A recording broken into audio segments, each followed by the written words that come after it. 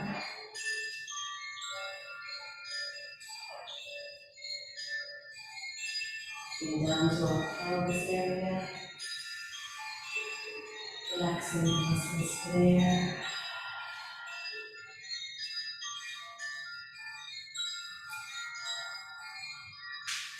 Bringing the awareness to the upper thighs.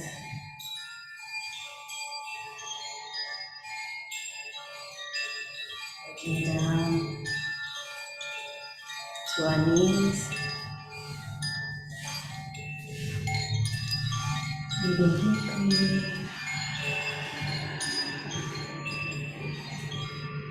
Relaxing our calves, our shin.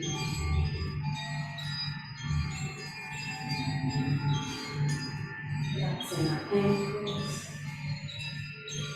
our feet, and toes.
bodies. Within our ears, our toes, and then feeling back to this amazing body, taking a second to thank your body for all that it does.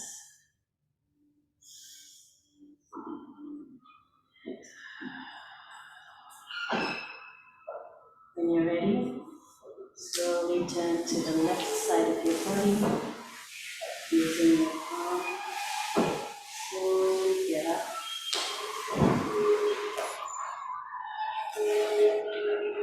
Sitting in simple position when you're ready.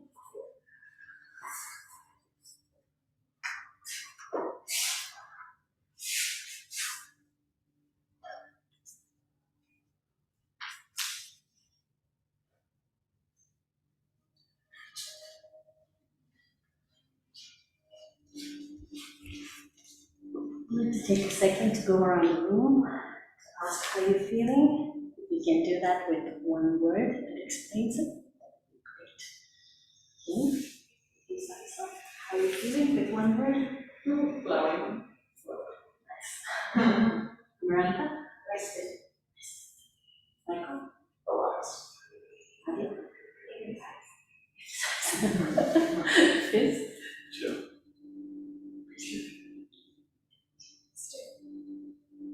Relaxed.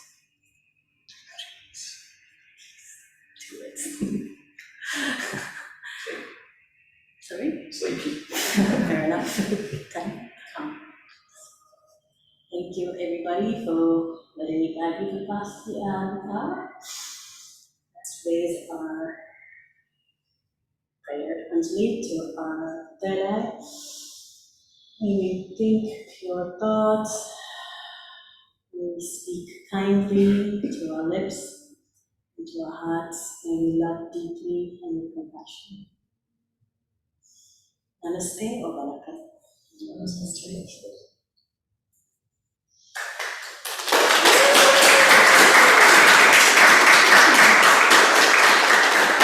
It's done. Well done, Sudha.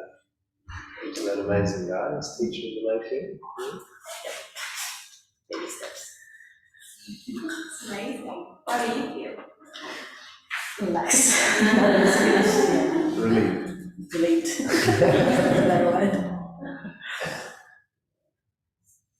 So, guys, our process now is we have a bit of a feedback chat, and you guys are welcome to stay for that, or you're welcome to leave. It's our teacher training process. But, I would request the teachers to stay back.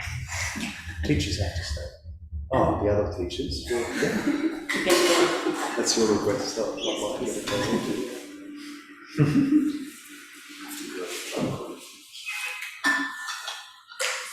Thanks, guys.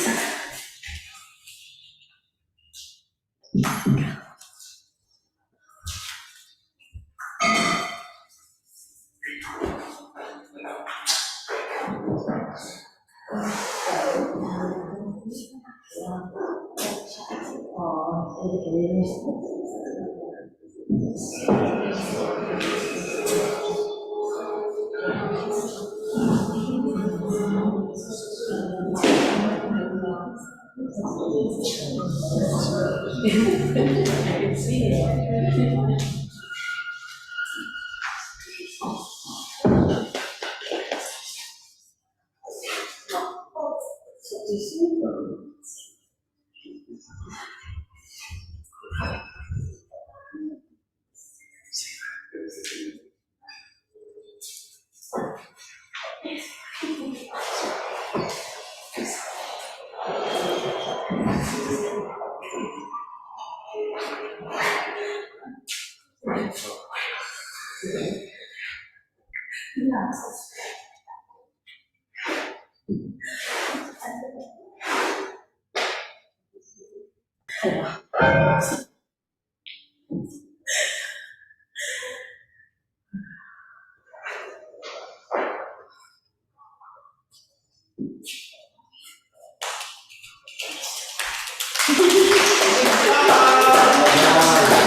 Really. Mine is done. We're also happy, it was nice to see, yeah. It wasn't scared, I was nervous at the beginning, but then, yeah. But kind of like at home, doing it. Well, you know, it is your, it's kind of like a birthright, I reckon. So, It's in the DNA. yeah, so you should embrace it. And those nerves will just, over time, they'll dissolve. I mean, there's always a little bit there, but that's nothing that just, it's like, activates us, it's a motivator to Do that. keep going, push through.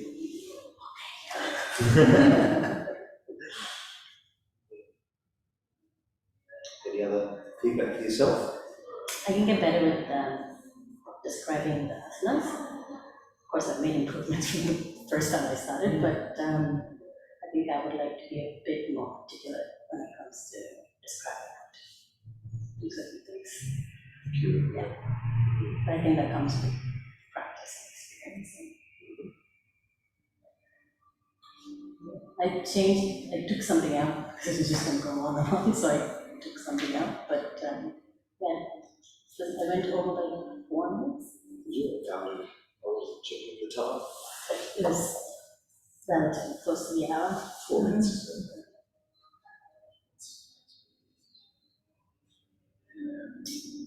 Thought I could have corrected a bit more with some of the poses that was not done properly, so I could have depended on my instructions a little bit more and got off the mat, which I did, but could have done that even more. And have a bit more confidence in my instructions, verbal instructions, rather than demonstrating. But, you know, saying that, okay, I appreciate that feedback for yourself, but saying that you got off your mat quite a lot, you did do some adjustments. So that was, you know, I think that's a great start. And that's actually even enough, you know, that's all we need to do. So sometimes we over adjust and there's no need to do too much. It's fresh in my mind, just one point of feedback is don't forget that at the start of the class you should check in with the injuries and consent if you're planning to do some adjustments, ask for consent. So yeah, that's really important. That's, you know, everyone else remember that when we start a class. You know, it always depends a little bit on the situation when you're teaching, but most studios and fitness centres, that's what us need to ask those questions.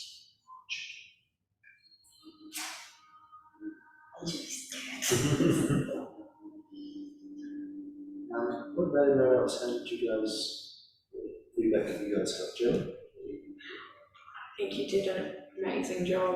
There was so much space like in between the instructions, so it didn't feel like a rushed practice. It was really present and in the moment and just amazing. And you held such beautiful space for everyone. Like it was a big class for us.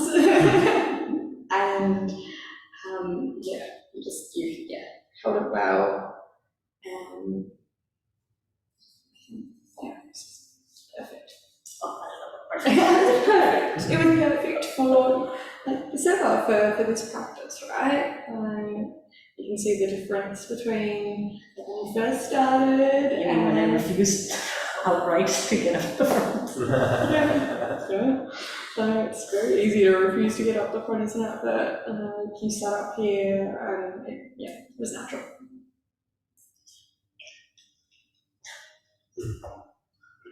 Namaste Club. Namaste.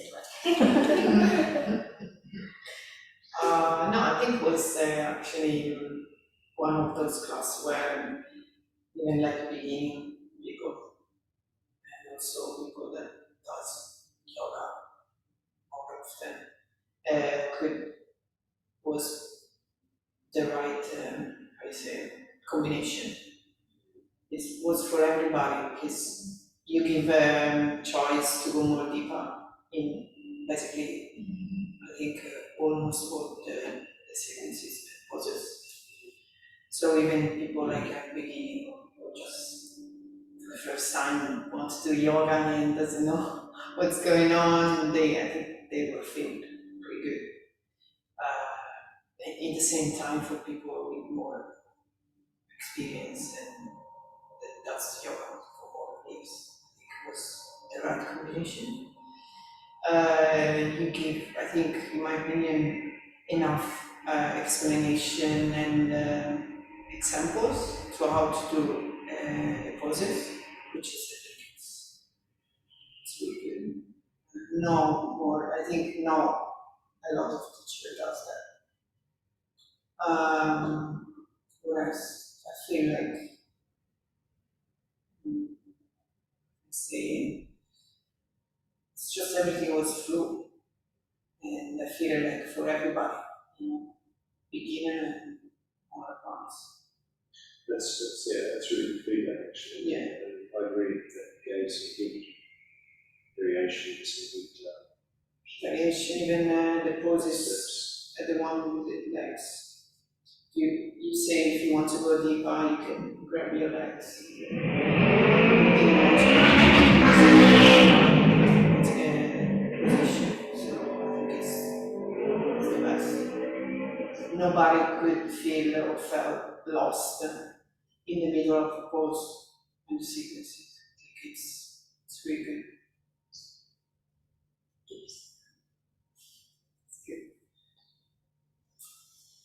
I agree with all that. I think it was such a well-timed, everything was in time.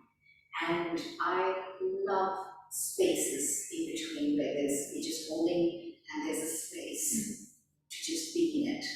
And that is amazing in class, because that is where the magic is, That was really good. And you kept bringing us back to the breath. You kept bringing us back to the breath, which was great. Because sometimes, you're holding it,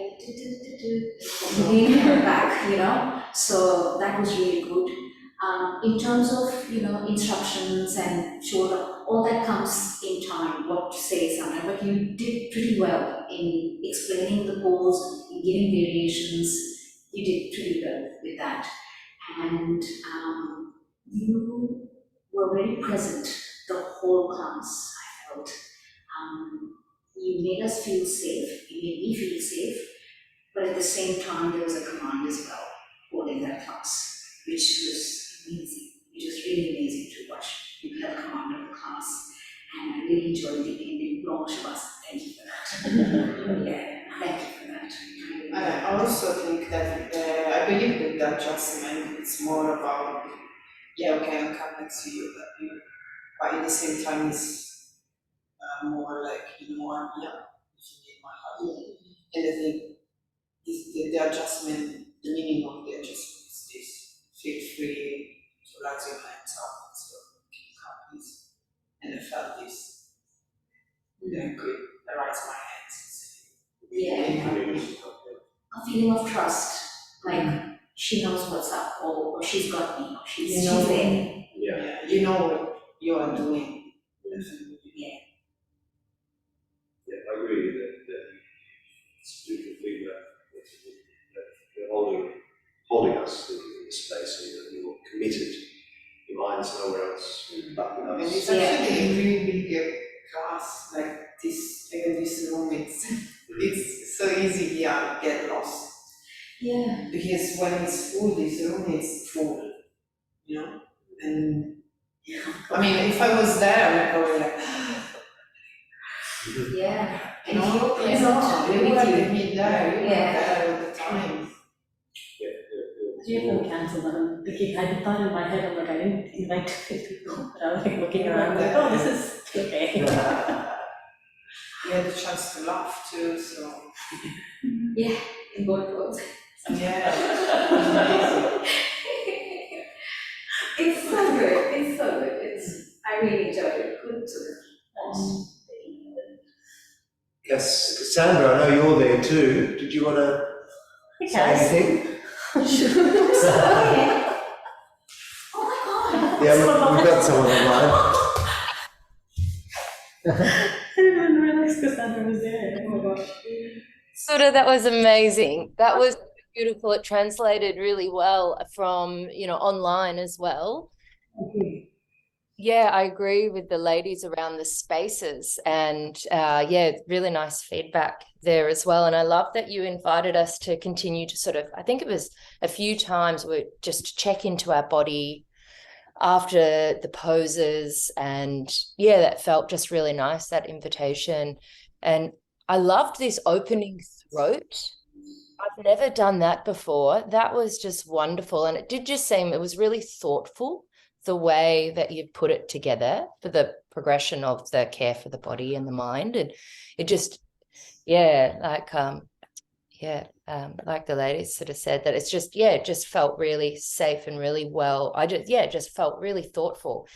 And even I liked the sort of tidbit of information about, like, this is what the soldiers would do. Like, I always love that little bit of kind of knowledge on, you just kind of dropped in little things along the way that were just gorgeous. And it was just really well done.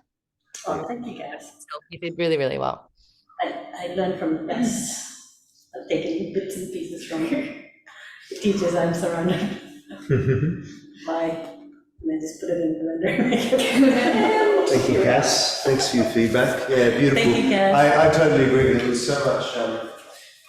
You just really brewed together a beautiful class with bringing a lot of important elements.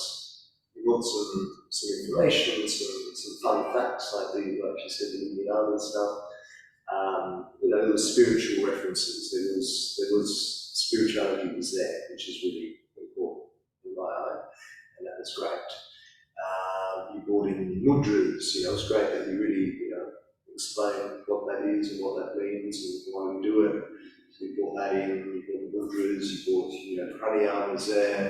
With the breath, with the self-up and Alabati. What else? A nice, good Shavasana. I'm so glad that we had the time to actually drop into Shavasana. It was really special itself, and that's cut short. Yeah, everything was there. It was beautiful class, really. Any constructive person? I can always, find little bits and pieces, but they're all just bits and pieces that just happen with any teacher. But, we could say, I could tell you that possibly with your actual, and this, maybe it's a question that I'm asking, that you are so present and making sure you're holding space for everyone, which is beautiful.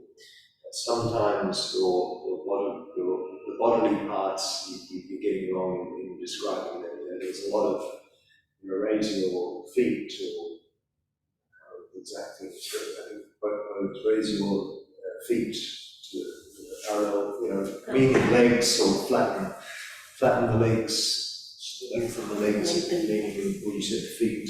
There was a lot of mixing up the bodily parts. Not a lot, but there was a bit. It was more than just once. I noted that. It happens to every teacher. So Pay attention to paying attention also the language, to what you're transmitting to your information, because that's maybe just one of your screws. Sometimes you get really lost there.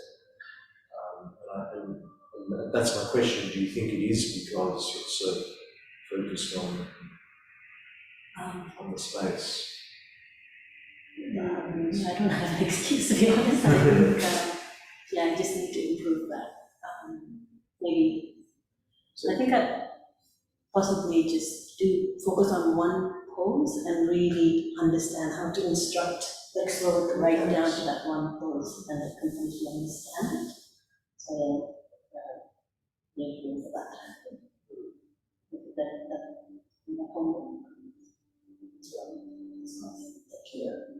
It's just, it's the challenge, you know, that most people don't realise when you're a yoga teacher and you're up there, you've got so much going on. Yeah. It's not just a simple, you know, lift your arm up and stretch the side of the body and that's so easy, yeah. No, but you know, in the instruction and all of that, there's a lot happening. You're having to cue every part of the body. You're giving information what we're doing. You're making sure everyone is in the right place. You're holding the space. You know, there's a lot that goes on. So we're discovering this now as we start to teach on the mat. So it's just a work in progress that comes more fluid as we teach more. So that, you know, just bring that to your attention. What else was there? It was interesting, yeah, there was with your back bend, with your cobra, when instructing Bhujangasana, you know, think about keeping the hips to the floor. Bhujangasana, we want to differentiate Bhujangasana from Urdhva Mukha Svanasana. When you were doing Bhujangasana, you were doing kind of like somewhere halfway in between, which I see a lot of teachers and people do anyway. But I'm just saying to be really precise, Bhujangasana, hips stay on the floor, hands beside the chest. You lift up just as high as you can. So often it means the elbows are bent, which is fine. You know, there's this tendency people want to straighten the arms, and they either end up hunching the shoulders or they lift the hips off the floor. Try and get to that point. You want to keep the hips down because it's such a deep back bend, because of the bend in the elbows, the hips on the floor just gives you a greater sort of stability, grounding through the base of the spine, so you can then arch the back really beautifully. And that's, you know, that's the, just with Bhujangasana, so that's for everyone to remember. It's, that's just how the pose is. When we lift the hips off the floor, we're going into upward dog territory. And then it's a case of, it was interesting, the first time you guided us with the toes tucked under. But I think that was just a mistake, because then afterwards you were doing it with the toes untucked. So I think it was just something you didn't realise you were doing, but just to keep that in mind. I mean, look, I see that as a variation, I guess, it does happen, but technically, untucked toes, Urdhva Mukha Svanasana, arms are straight, but the whole body's off the floor except for the tops of the feet and the hands. There's a lot more core engagement, so it's really beautiful to strengthen the arms and tap into the core. It's a back bend. But, you know, Bhujangasana, when the hips are on the floor, it's actually a deeper back bend. You know, there's more back bending there than in Urdhva Mukha Svanasana. So, yeah, just remember to keep those separate, not to blend them.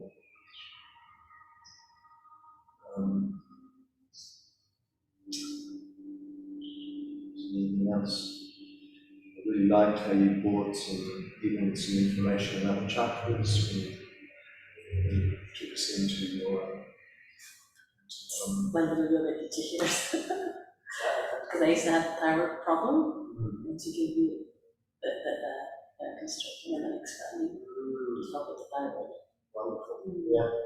Well, yeah, we'll talk about that today, because in our lecture, because we're going to do the systems of the body, so I like to really focus quite a lot on the endocrine glands.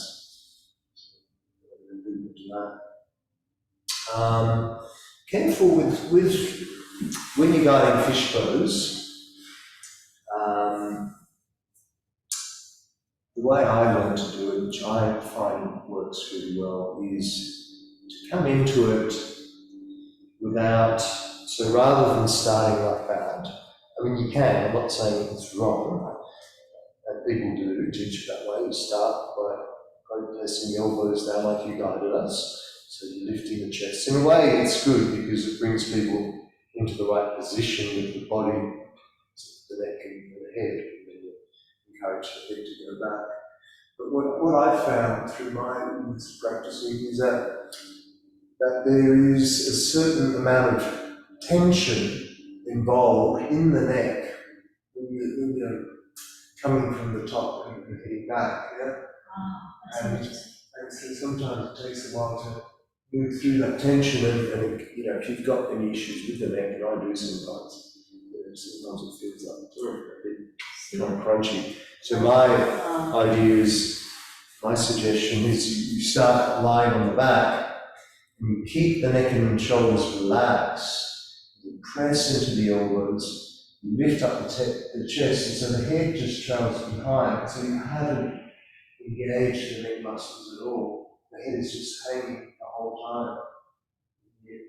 You work on using the elbows and opening the chest to get to that full position, and then to come out of it, come back down, rather than I think you guys to come up, and come back down just to relax is good, I think. Yeah. I mean, I would use that. Yeah. I would do it like that as well. And then afterwards, after fish, to just take a couple more breaths instead of coming up straight. Yeah. Because, you're right, because you're trying to bring the crown of your head in the direction of the mat. Yeah. So if you start like that, then people get stuck there. Yeah, but if you just already do that, then it's very easy. And then by bringing the hand partially under, that's how I do it. Okay. And a couple of seconds of bring up that, because it's quite intense. Opens that. It's hard, just so much going on actually. Looks like a bunch of just lying on the back. Going back. Just looking back. Do it well, do it properly. Really. It's quite a lot, so it's good to recalibrate. Well, it's a good thing it's getting more covered.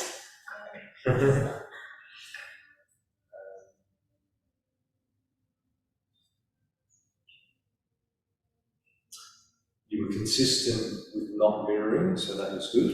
Yeah. I still I know my limitations. I still like to suggest that you try to mirror. I'm already messing up body parts. Can you imagine me trying to mirror? But it's better to be consistent doing it one way. With that, in a sense. So something to work up to once you become confident. Because I did notice, in fact, that you were mirroring a couple of times. People were surprised. Visually, that's just something to put on that. We'll do it. Basket. Yeah, do this.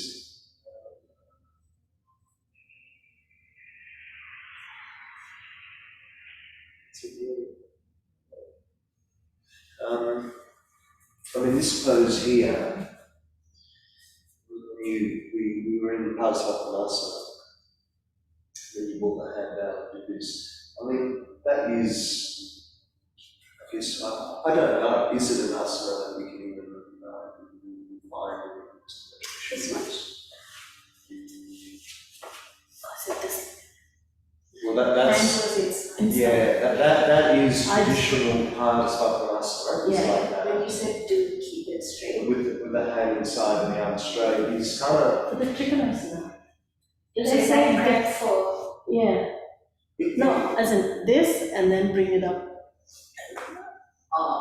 Okay, Because we held it for that it seemed to be held like that for quite some time. Because the first variation was supported, which is this. Yeah. And then when you said bring the hand in, then you said to keep it straight. Oh, okay. So a good, But it's a we good, can say it's a good one, it's a good transitional one Yeah. for where you're going to come into Trikonasana. No, but I did work. So. But yeah, Padasvakonasana, it's just, it's all hearsay, I mean, it's all, at the end of the day, it's just Because I saw in a couple of books, putting one the body hand into in the shape front. Yeah. and getting a benefit from that, really. But, if we're going to stick to what's in the books, Iyengar, he was the master of the asana, so what does he say? Iyengar doesn't put the hand there, he puts the hand stand there, and it's like that. I was like, well, that's over the head, nice straight line along the body. That's why it's called side angle hasta. More that hasta is side, more that angle, side angle pose. But yeah, I see a lot of that. A lot of teachers doing that way. So sometimes too. But yeah, like as a transition, like what I would have done if I were you, starting there, go into the full pose, and then say, now let's bring the hand to the front, lift up, and then transition to Trikonasana. That would be perfect. But I'm just fine-tuning things, and I just said everyone knows too, from that traditional point of the asana. Would you bring the hand in if you were going to grab for the bind? Again, relative, yeah. I mean, obviously it makes no sense that the hand is there for going into a bind. Yeah. But you can also do it from here, and then it's just a case of Bringing it back in. Yeah. So, yeah, relative. I personally, I like to try and just, at some point at least, if you're working with the pose, is to just instruct that point where you're bringing the hand down, often with the block as an option, just because there's so much confusion out in the world, people putting their hand there, thinking that's the actual pose. So just so students can learn that that's the pose, then we can do variations. Yeah, I think, because it also helps the knee from not jutting out too much if it's outside. If you're bringing it in, then sometimes the knee can go. Yeah. So this is better, yeah. But well done, congratulations! So good to see your progress. That's so good. Like you said, first day you were, I wasn't getting up there, and indeed you were nervous first couple of times, but then slowly you just like, it seems so fast, it seems like yesterday to me that you've come from this. I guess when you do it in the 5 months, it is a lot faster than those who do the 10 months. So it's always a bit like 5 months come in, and it's like, just starting out, and then within 5 months, they become teachers. And it's amazing, it's beautiful to see. Thanks for your help and guidance.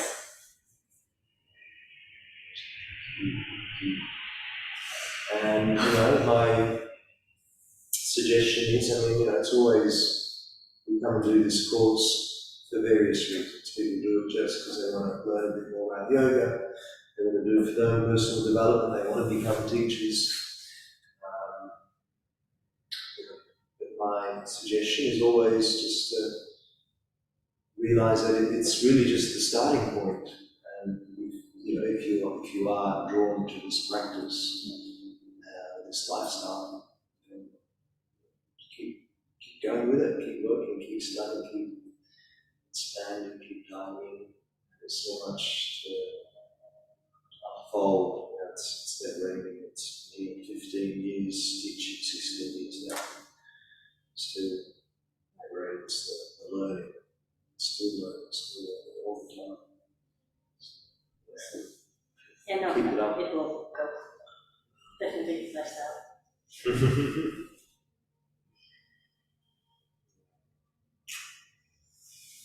Right, shall we have a lunch break? Lunch? Very good. Yeah. Thank you. Let's see, 1:54, so we could come back at maybe 1:50. 2:50. Good afternoon, everyone. Today we are looking at the systems of the body.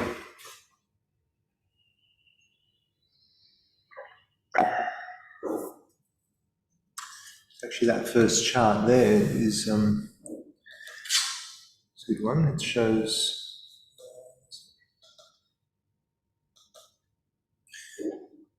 those systems, doesn't it? Here it is in a more better version. So these are the systems of the body.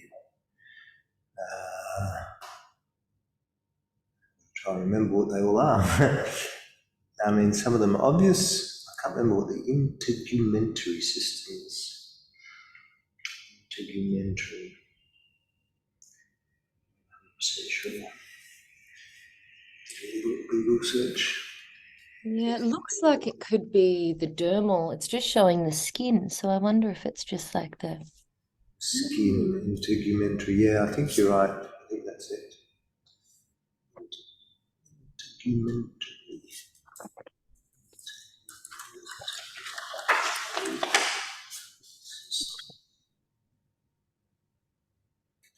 Yeah, your body's outer layer. Hair, skin, hair, nails, and glands. But yeah, I guess it's predominantly the skin, the outer layer. Yep. So digestive system, which is all the what's in our stomach, below the rib cage. So stomach, liver, spleen, intestines, colon, vascular system, the muscles, integumentary system, the skin layer, lymphatic system, the lymph, and the lymph is, we talked about that, I think, a couple of weeks ago when we mentioned about certain poses, in the side bends, that's right, in the side bends, how they're really important to open up. So all those little dots, I guess, are the lymph nodes in the body. And unlike some other systems, such as the endocrine system or the respiratory system or whatever, there's often a pumping moving the fluid or the system's fluids. The lymphatic system, you need to move your body for it to be moved. The endocrine system, that's what I'd like to probably focus on a fair bit today, if I can, because I find it's a system of the body that's really important in the modern, all systems are important, but modern day, because of the toxic lifestyles we lead, the endocrine system gets very compromised. And that's the hormonal system. So that's, there's a lot of issues that we see in modern day,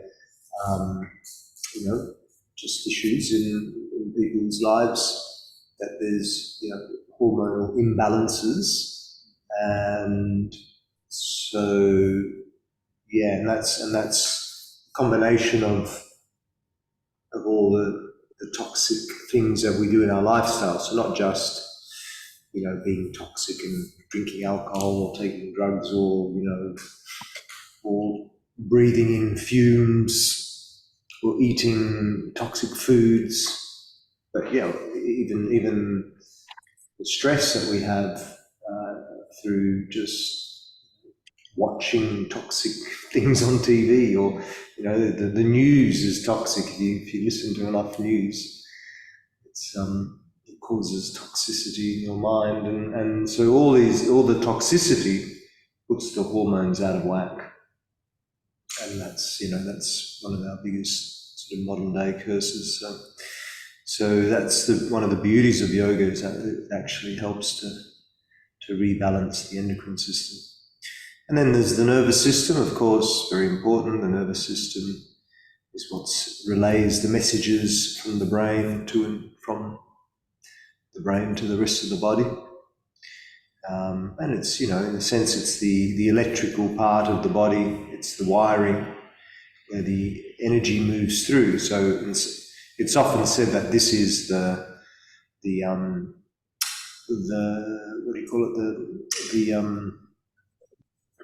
the blueprint of the energy, or the energy system is the blueprint of the nervous system. It's like the physical manifestation of, when we talk about the nadis, or the meridians, that often they say that that's actually the energetic blueprint of the nervous system. Circulatory system, of course, the blood. As you see, it's in red and blue. Red is the arteries and blue is the veins.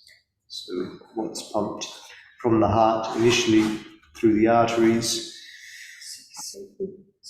to the circulatory system. Yeah. So is that the blood? Yes. So from the heart, the blood is pumped throughout the body to take the nutrients, the oxygen and other minerals.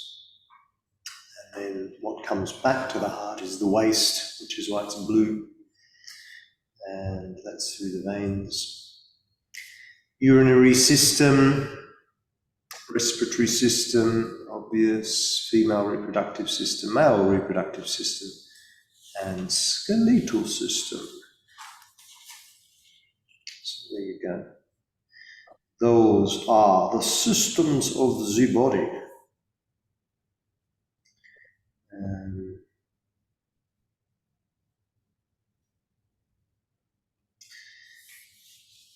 So let's have a little read through this first of all.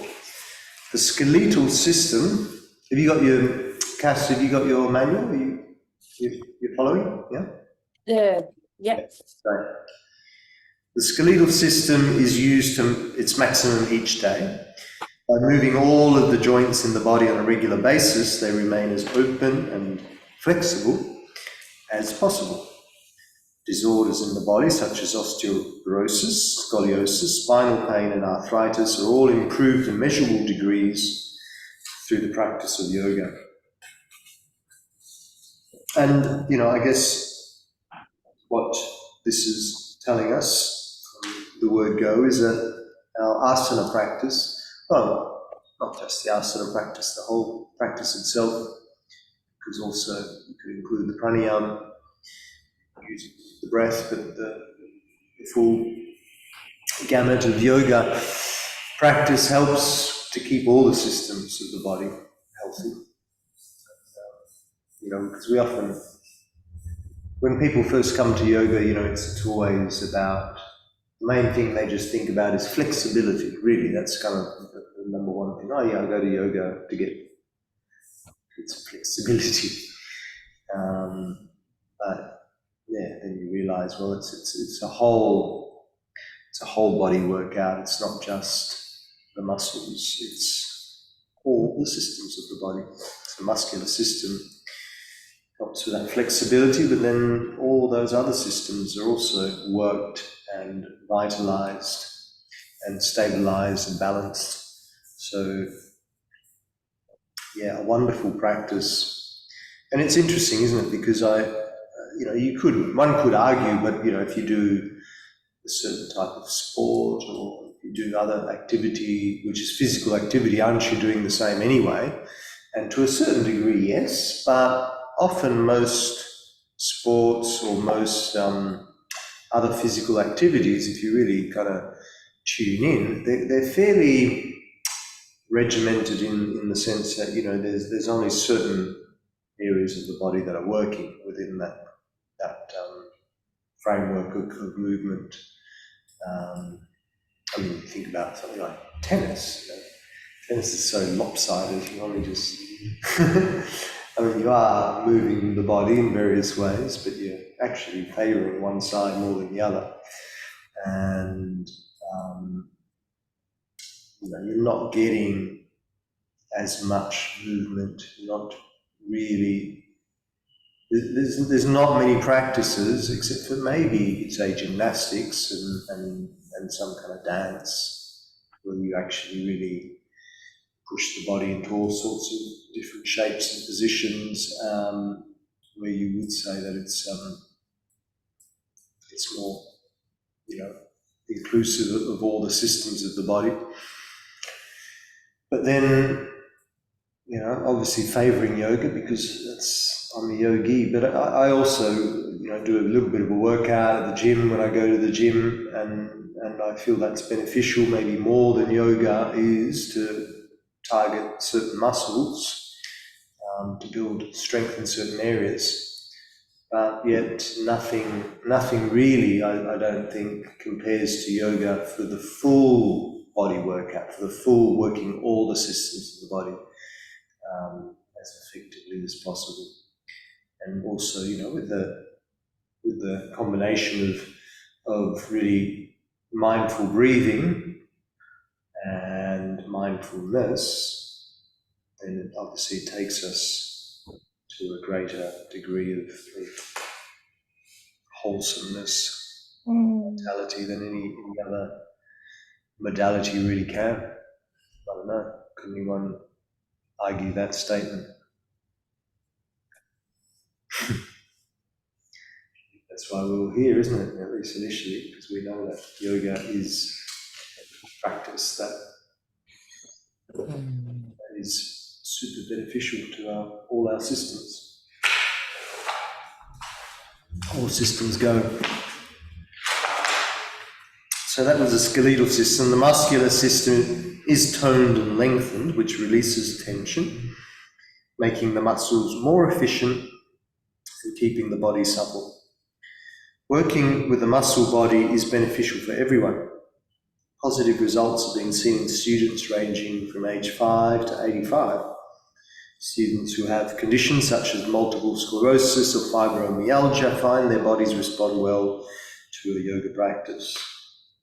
They experience decreased discomfort and increased abilities in balance, eye-hand coordination, mobility, and an overall sense of well-being. Athletes benefit from yoga by working the muscle body different ways than the repetitive nature that the sport demands. So even there, just showing how even just for certain muscular work, even then helps a more holistic practice like yoga. Circulatory system is exercised with an increased amount of blood flow to the different areas of the body. The increased blood flow equals improved tissue nourishment and therefore improved function of all the systems of the body, ranging from muscles to sensory organs such as the ears and the eyes. The nervous system is kept open by keeping the spine flexible. This flexibility keeps the nerves uninterrupted and free from impingement, allowing proper functioning. When done correctly, yoga postures open and strengthen the spine. Specific postures are designed to support the lumbar, thoracic, and cervical vertebrae. Wonderful changes have been seen in the spines of students with chronic back pain, resulting in increased range of motion and less pain. And that's a big one. That relationship obviously between the circulatory system and the skeletal system. If we look at the spine is it's a selection of vertebrae all on top of each other, but weaving through the vertebrae are the nerves. So the nerves of the central nervous system weave their way through the vertebra, and when we're just kind of like in lazy mode or in looking at our phone modes, and we're just kind of hunching the spine, and a lot of people are kind of just hanging out like that all day long, the spine compresses. That compression creates less compresses the vertebra, essentially. And then, so sometimes one of the things is that some of the nerves can get trapped in the vertebra, trapped between the vertebra, because they're kind of weaving their way through there anyway. In fact, technically, you should have a little bit of space between certain vertebrae at least. But when we're in lazy mode, even just, not working our spines, and that compression happens, and that can cause pinched nerves, even just headaches. All sorts of issues can happen from that compression. Arthritis in the fingers, Yeah. repetitive use, Mm-hmm. numbness. Yeah, all sorts of things. The cords can create issues in the body. And so yoga, as we know, like when we're working our yoga postures, the big focus is actually to create length in the spine and take away that compression. And so that helps not just the spine, but helps the nerves, and it builds the tone of the muscles along the spine. So it's all, in a sense, everything's interrelated here too. We like to scientifically say, okay, this is nervous system, this is, muscular system. So splitting them all up. But as we know, it's all one body, but just shown in different areas. And so there's a lot of relationships between the actual systems of the body. And asana practice, breath work and mindfulness and all of that helps to build greater connections between those relationships in a healthy and vital way. The digestive system is stimulated through various postures and, of course, through proper food choices. Spinal twists, forward folds, and back bends all assist in keeping the digestive tract happy and healthy. Practices such as abdominal pumping and diaphragmatic breathing also aid the digestive process. And so even a lot of the sort of organs of the body, as part of systems of the body, are stimulated and revitalized through our asana practice or our breathwork practice. And whether that's through different movements of the spine, through twisting, through stretching, through pumping the belly in Kapalabhati, or all the various things that we do in our practice, all help to stimulate. And particularly when it comes to the endocrine glands, that they really need that stimulation to work effectively.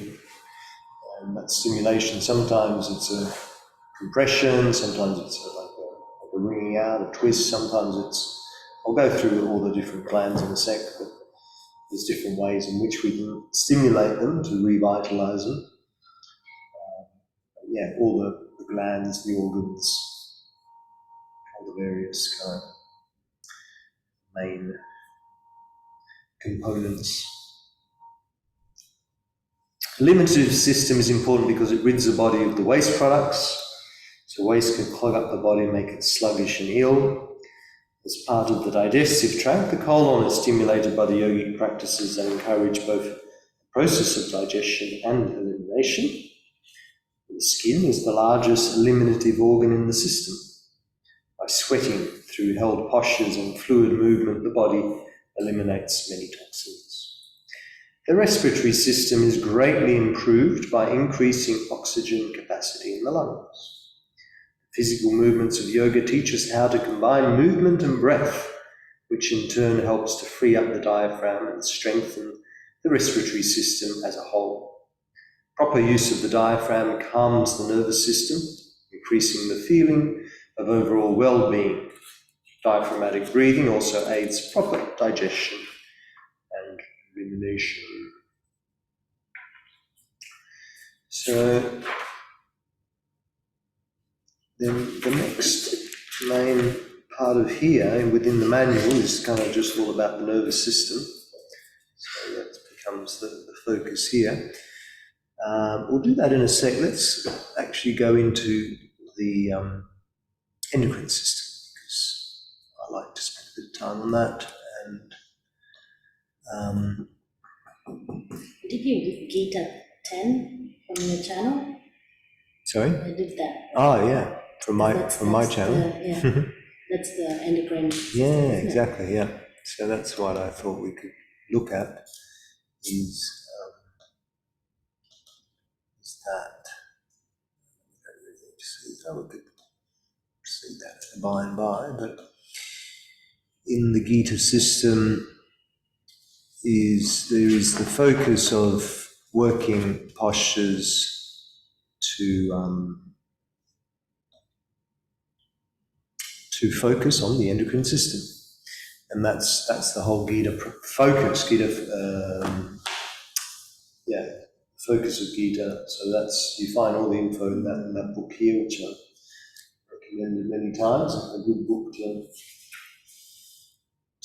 get a bit of an idea on how that all works. So they've got the 10 postures there, and I've gone through them before a few times. They go through the various aspects of the pose on a physical, emotional, mental, and spiritual level. But they also talk about at the start, at least, why we have the certain poses and what the relationship is with the hormones. And that's what I'd really like to look at today, is the hormone producing glands. So as you can see in the picture there on your left, we've got, these are the hormone producing glands in the body. So the ovaries and the testes, I mean, in here it separates that as the male reproductive or the female reproductive system, I think. Or would they include the endocrine? Oh, no, they've got them there in the endocrine there as well. So maybe as a slightly different part. But essentially, yeah, you've got the testes and ovaries, which produce, what do they produce? Any ideas which hormones they produce? Hormones of sperm.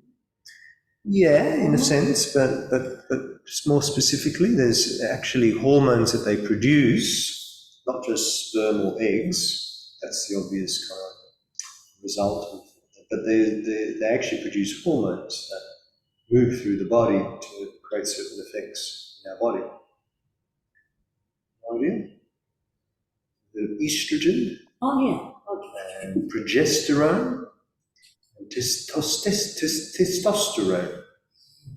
One more time.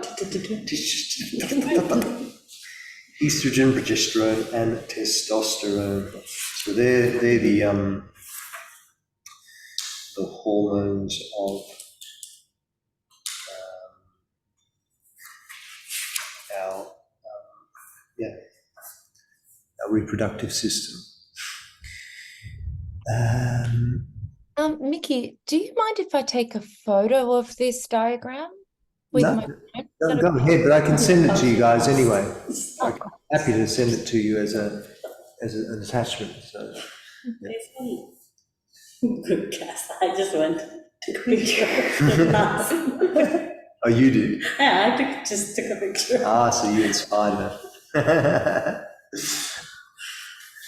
No. She's asking you permission like a good girl. Ah, right. You wouldn't. You would just take it.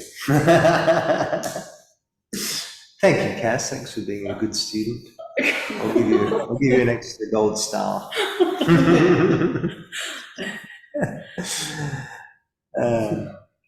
Do you have a gold star chart on that laptop? No. You should see my little chart.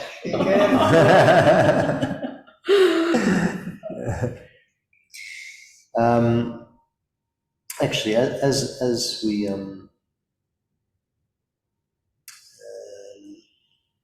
we go through them, I'll read the little blurb in the book here about them. So our reproductive glands, also gonads, these are the only glands which are situated in different positions in males and females. They are the glands of sexuality, and in yoga are known as the recreative glands.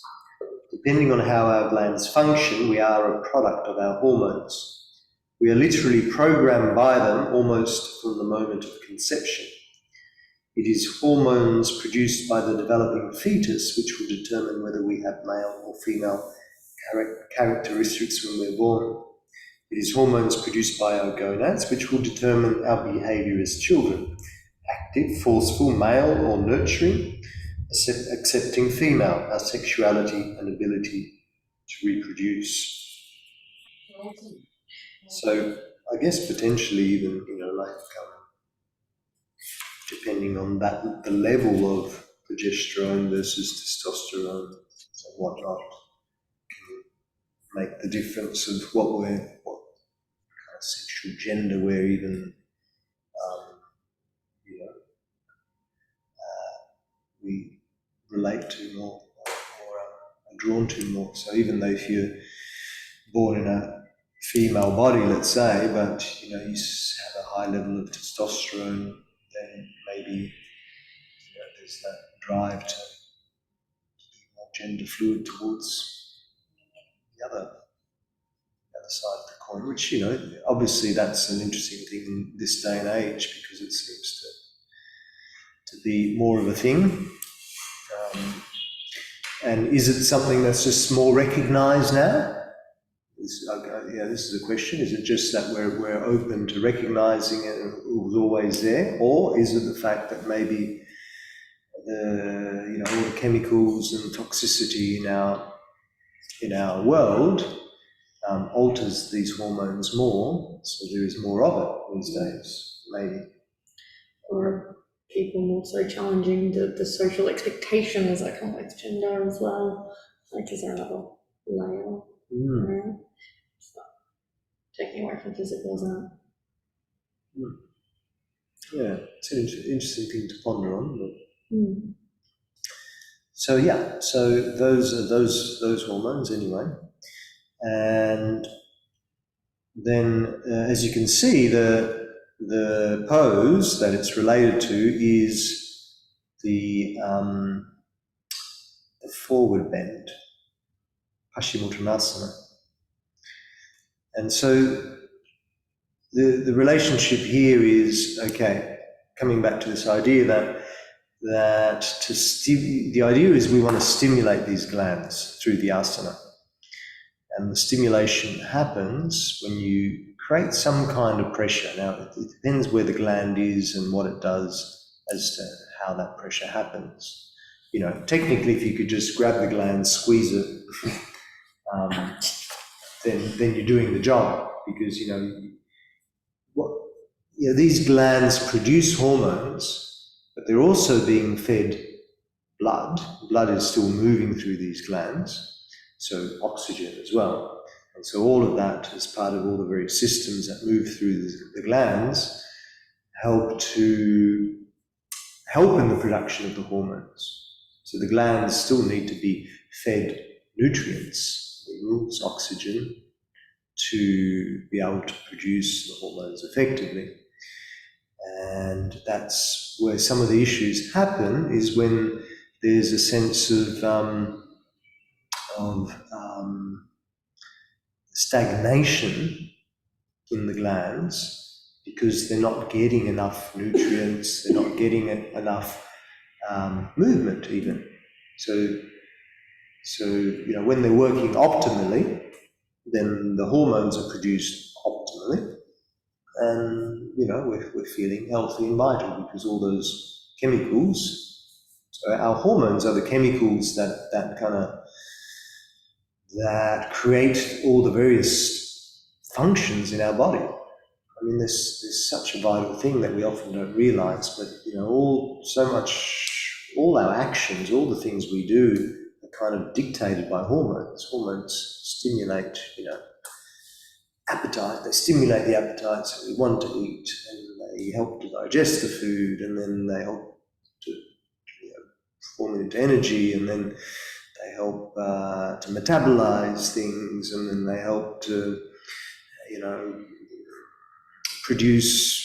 they help to kickstart the production of other cells in the body, and then there's a constant loop of things going on, all the various systems of the body, all the functionings of the body is all like it's the hormones which are actually kind of instigating everything. You know, so they're really important aspects of our day-to-day living.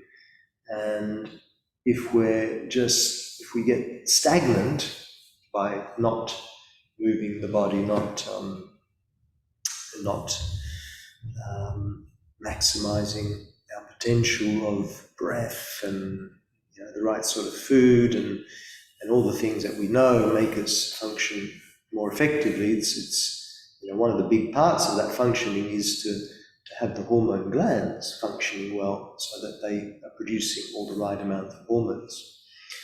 So sometimes, if they're not produced, sometimes the hormones, they can be, when the hormone producing glands, the endocrine glands, when they're not functioning optimally, it could be a case of they're not producing enough hormones that they're supposed to produce, or it could be the other side, they produce too many.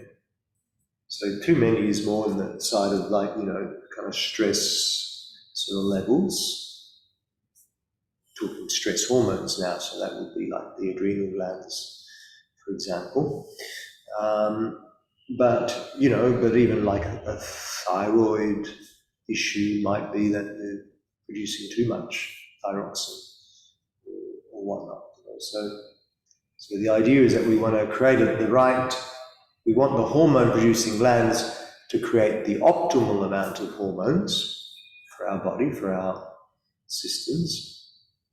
And so the way we do that is by, we're seeing these glands as often a good way to look at these glands is like little kind of sponges, because a lot of them, I think, have that kind of texture almost in a sense.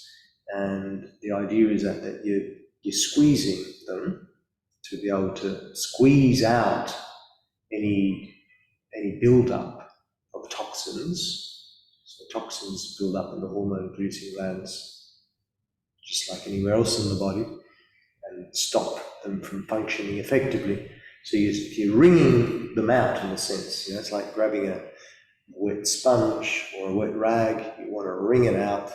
A wet rag will accumulate all the crap. You wring it out so it's clean, and then things can move through it more effectively. So the oxygen and all the nutrients will move through it more effectively, and the hormones, let's say that maybe there was some stale hormones stuck there or whatever, causing a clogging, so it's not functioning effectively. So our yoga practice, in a sense, we're wanting to wring out these hormone-producing glands to flush out the stale hormones and allow fresh oxygenated blood and all the right nutrients to fill the glands up, and so then they start working more effectively. Is that why the glands are more susceptible to absorbing toxins as well, on the opposite, I guess, end of the spectrum, because they're sponge-like and yeah. Yeah, so if we're doing... probably, I'd say so. Yeah. So the idea is that we're creating some kind of, technically if we could just squeeze them all, that would be the ideal thing, but they live in certain parts of the body where you can't squeeze them. None of them really can be just literally grabbed and squeezed. Maybe our testes, but that would be painful. Where all the minds went. Grab them by the balls, but I wouldn't recommend it. So we need to find other ways in which we stimulate those hormone-producing glands. So the forward bend is a way for the creative glands, because the theory of how that works is, if you think about when you're wanting to do a forward bend, when you're doing a forward bend and you're doing it correctly, high on the sit bones, hands beside the hips, you reach up and you hinge from the hips, so you're creating like a lock as you hinge, like a lock. If I'm hunching the back, there's no lock here. Yeah? So you're kind of doing it like that. There's, you know, this kind of curve and there's no lock. But if I hinge from the hips, so hinge is the right term. This is a good verbal cue when you're teaching the pose. You know, hinge from the hips. You know, door hinge. You want to create that kind of movement in the body. Hinging from the hips. And what that does is it puts pressure on the glands down below. Try it with me. So you have your legs straight. You reach up. And then keep the back straight, hinge from the hips, bring the hands down. And so essentially what is happening down below, stay in the pose for a bit, so you really tune into feeling it. So as we hinge from the hips, we're stopping the blood flow actually to your ovaries, my testes. And you know, so in a sense, okay, so how is that stimulating those glands? We're stopping the blood flow. Don't we want more blood flow? This is the idea. It's like you're stopping the blood flow for some time to create this kind of Dam effect. Sorry? Like a dam effect. Yeah, exactly, like a dam effect. Good. And also there is pressure as well. Where, you know, maybe not a huge amount of pressure, but there is some pressure going there.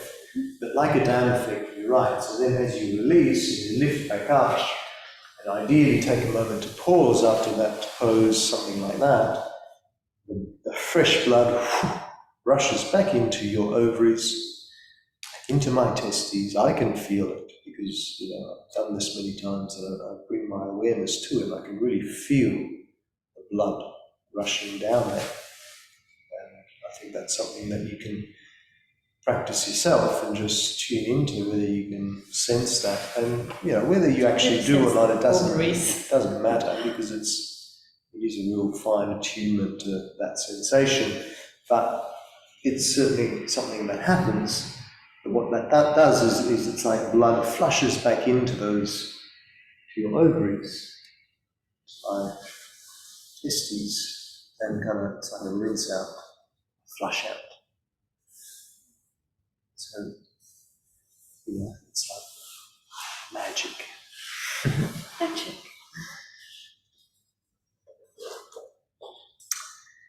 Then the next one on that list is the pancreas. We're going to work from the bottom up, yeah? Is the pancreas.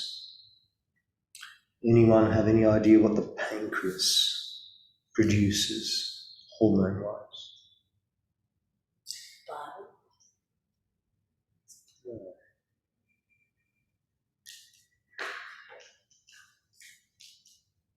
So what processes, like the different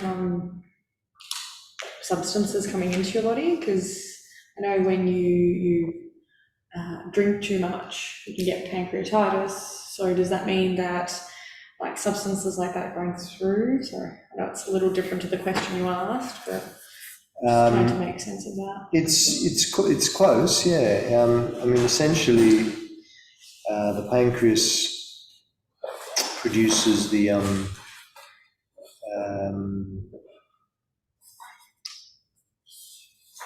it doesn't even tell you here.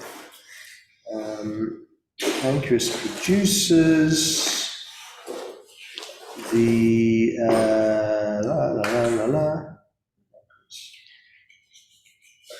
Not where. Sorry? Is it not where the cortisol or epinephrine or something? Does that? No, that's the adrenals. It's the what's when you're diabetic, you're lacking insulin. Pancreas. So within the pancreas are the islets of Langerhans. Beautiful word, isn't it? The islets of Langerhans. Sounds like a fantasy chronicles. Yeah, doesn't it? Islets of Langerhans. Definitely. I'd read that. Pancreas. Insulin.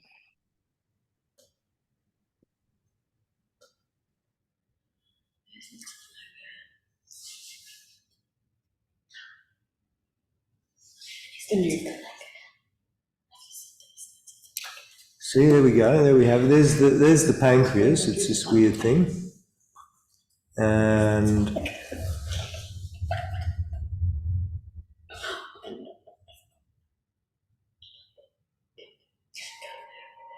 see within the pancreas are these things here, these particular kind of cells called the islets of Langerhans. It's a very beautiful name. I don't know how they got that.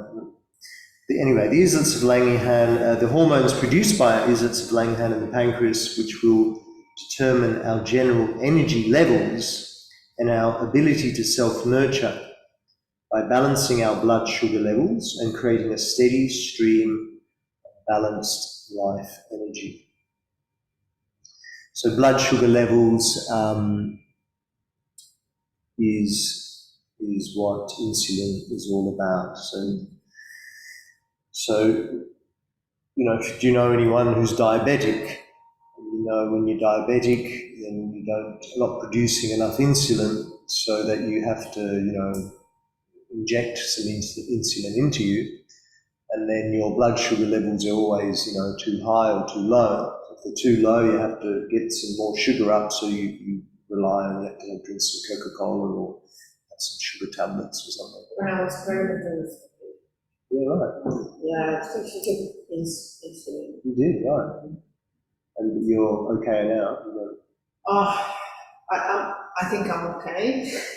I didn't really check again. But you're obviously prone to it. Yeah. So that's My something. mom is good.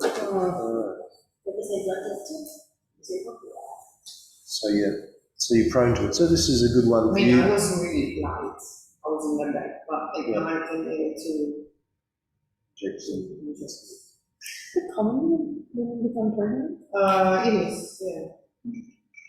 I didn't even hear about any like this before I was pregnant. So the and look, the other really fascinating thing about all of this is that that these hormone producing glands essentially are the physical representation of the chakras.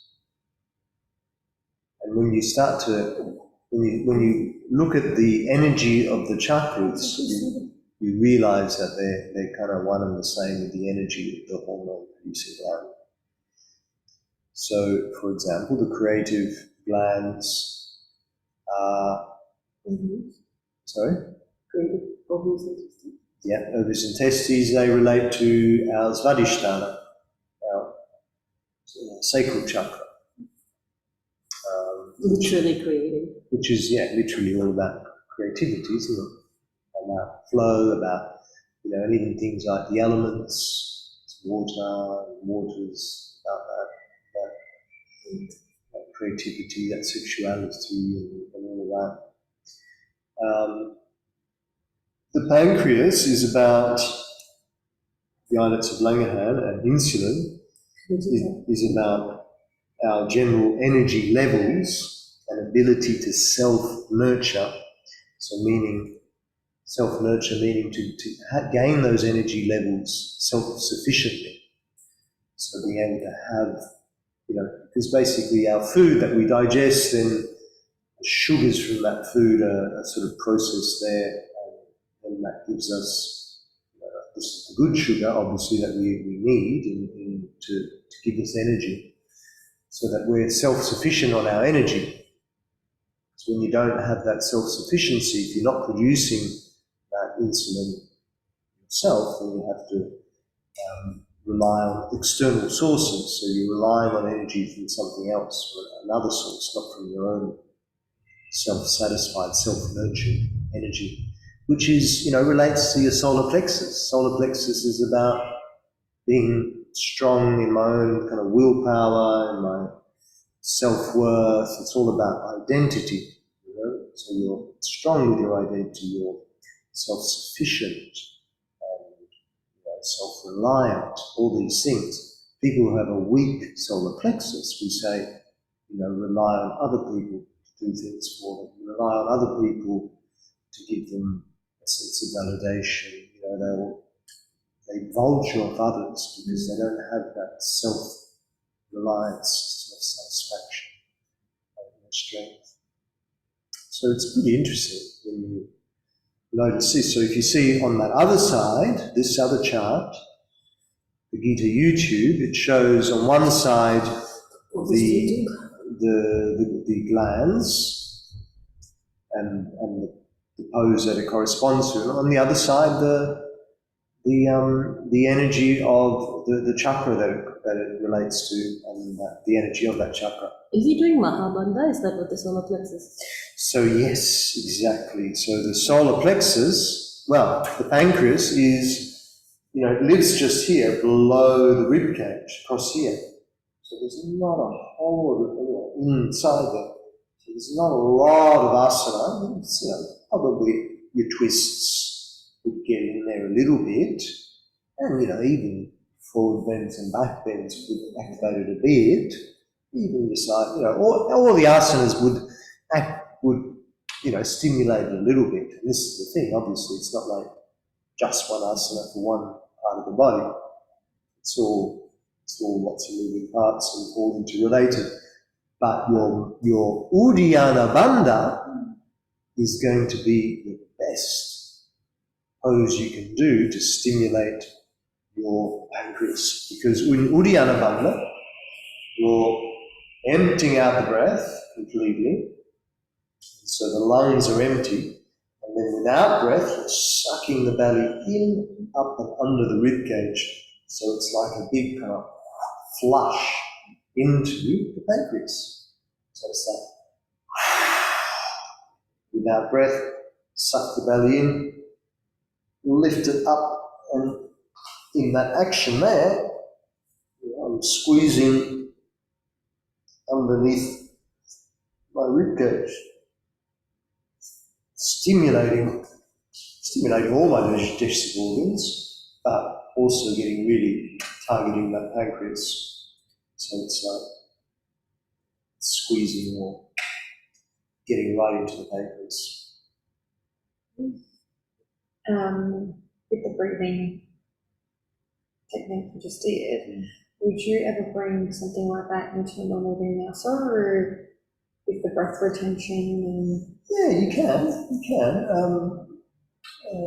I don't do it a lot these days. I kind of leave it for pranayama sessions, and retreats. I like to encourage people to, particularly working the bandhas. It's something that you do. You always want to do on an empty stomach. That's the one posture that really, sucking the belly in if you've got stuff in there. So it's the best thing to do first thing in the morning. Just get your bandhas out of the way first thing in the morning. It's part of your morning routine. Do just three bandhas is enough, really, I think, to move all the energy in there. So I would, if I was teaching a morning class, I probably would bring it in. Like if you're doing early morning classes, it's a great thing to do early in the morning. But if you're doing, evening the day or evening classes, you can still do it, of course, but it's not the ideal time. In the Gita system, like what I'm showing you here, those postures there along the side, either side, that's the 10 poses. There's 7 there, there's another 3 which are not specifically related to the endocrine glands, they're related to some of the other systems of the body actually, bringing the nervous system into check, bringing the respiratory system into check, the autonomic, central nervous system and the autonomic nervous system. So those other 3 poses relate to those systems. But then there's these 7 poses which are specifically for the 7 major endocrine gland groups. And so in a Gita class you would always do those poses, so you would always do the bandhas. But Gita is more of a hatha style of yoga. It's not vinyasa. But doesn't mean you can't do all of these in a vinyasa class too. You can. Absolutely. There's no reason why you can't. But yeah, it's really good to learn this, which is what I'm trying to impart now, because even if you don't, you don't have to do obviously the 7 or the 10 in a certain row and make sure they're all there, but you will no doubt be bringing many of these poses into your classes.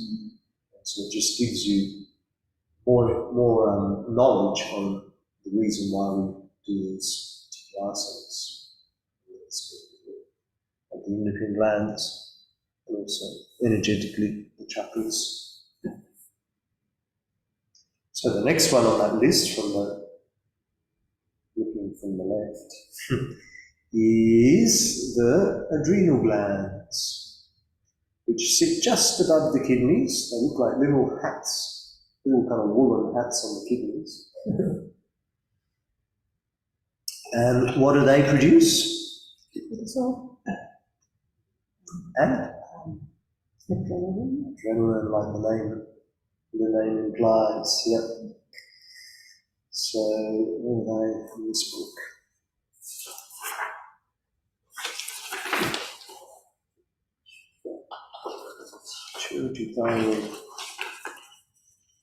They're called they're called the suprarenal glands. So that's actually the technical name for them, suprarenal glands. But just we mostly know them as adrenal glands. It's the hormones produced by the suprarenal glands which will give us our fight or flight mechanism and our ability to succeed in life. For these are the glands of success, of stickability, and also, sadly, of stress.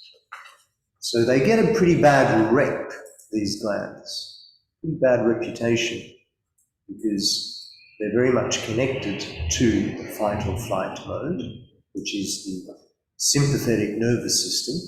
Sympathetic nervous system is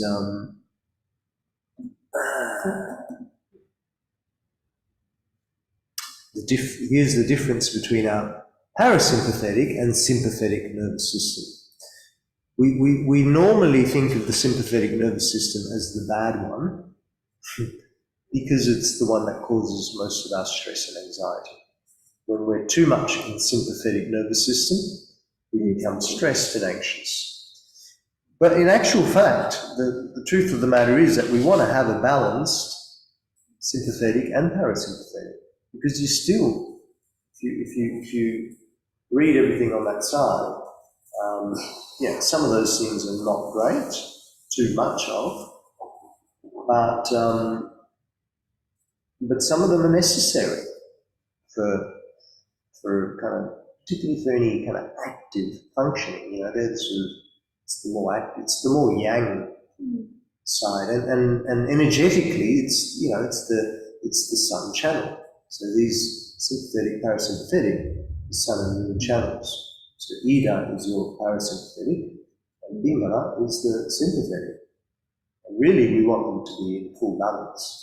Energetically, that's what you require for the Sushumna to be open, for Kundalini to move through.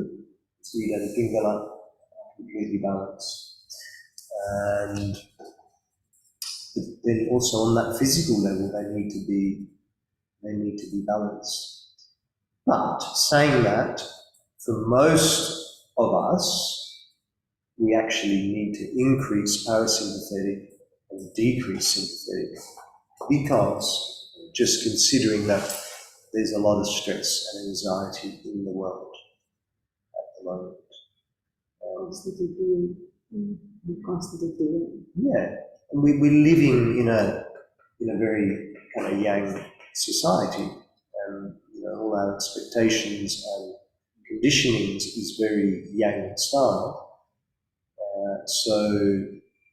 So generally speaking, the sympathetic is in override, but not always, not everyone. And ultimately, the idea is to create balance between the two. So The adrenaline and the cortisol are those fight or flight hormones. You know, that basically when a lot of adrenaline is produced, then all these things on the right side of the body are underneath that sympathetic nerves list, all those things are activated. And, you know, the basic, you know, human trait of, you know, why we need that, it's called fight or flight, in the sense that it gives us the power to do just that. In a very primordial way, when we're, you know, in that situation, dinosaurs coming to eat us, we need to shit our pants, so we release everything in the bladder. We need to, you know, piss and shit ourselves. You know, relax the airways, dilate the pupils, you know, increase the heartbeat so we can just get the fuck out as soon as quick as we possibly can. Do things beyond normal capacity, you know, like there's situations that that we've probably heard of, you know, a woman, the baby's gone under a car, she suddenly taps into a sympathetic nervous system, she lifts the car up to save the baby, you know, strength beyond belief. That's what the adrenaline will do when it's put through the body. But that's the problem, is that often for many of us, there's it's not balanced, and that adrenaline is constantly moving. So in this fight or flight mode, that creates our constant sort of stress and anxiety. I didn't realize that's why, you know, when someone gets scared, that's why they pee themselves, or like, it's so they can get rid of it and get on. Yeah. Make them faster? Well, yeah, in a sense, to Here's a nice little trail for you to come eat me.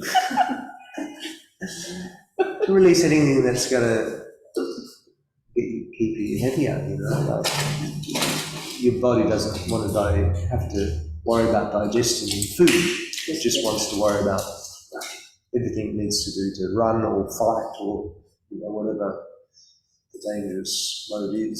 The body didn't think that one through. Well, no, I mean, it is useful. Think about it. I mean, if a dinosaur came in right now, I'd rather shit my pants. I've got less to do in the digestive system. I can get away faster. Yeah, we're just thinking of the discomfort of the shitting your pants, but actually, in the big scheme of things, it's a useful thing for the body to do.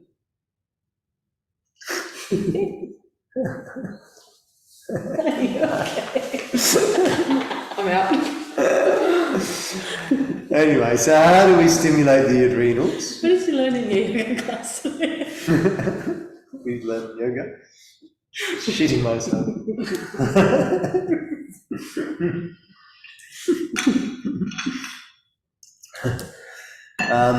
So what's the pose?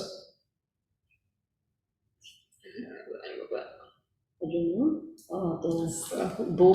Bow pose. Why do you think the bow pose? Expansion. Where are these adrenals? On top of the kidneys. Where are the kidneys located? The back. Back. Yeah, they're right at the back. So you gotta get in to the back really strongly. So any back bend is going to do it. Yeah. But if you're actually on your belly, then from that, this is the one back bend where the pressure Is on the back and up, excited by the gravity. the gravity more than the pressure is assisting to go deeper into that area. You know, if you're doing the back bend from there, you still get it. Yeah. But It's more front. yeah, it's more that. Yeah. So in fact, in the Gita system, they work out our back bend from the front. So either a bridge pose or a camel pose to focus on opening up the front of the body to balance out the autonomic nervous system. So to bring balance to both Ida and Pingala nadis, because it's working on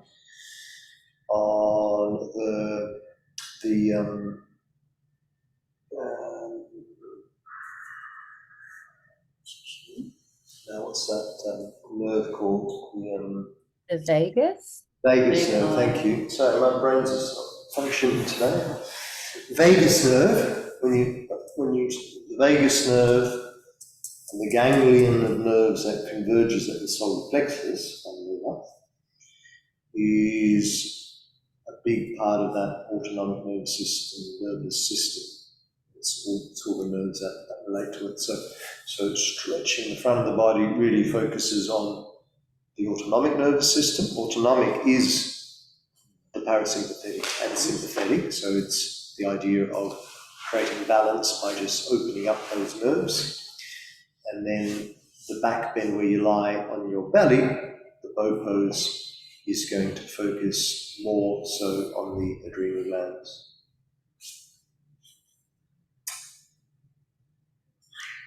Now, which chakra would that relate to?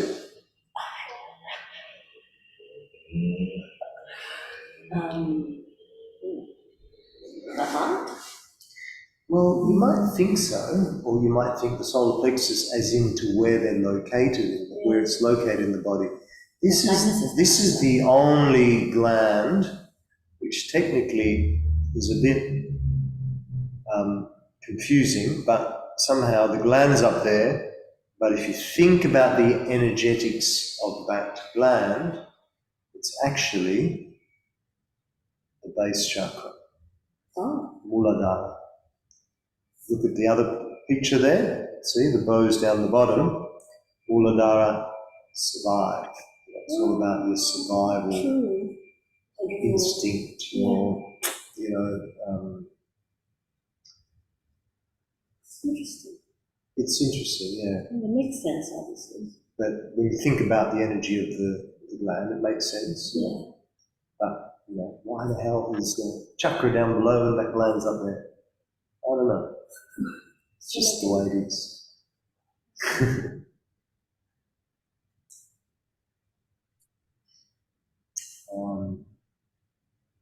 Yeah. Okay, moving up to the next one is the thymus gland.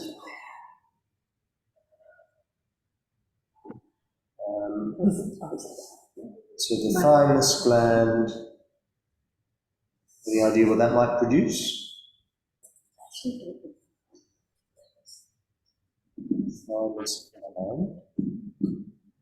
The thymus gland produces,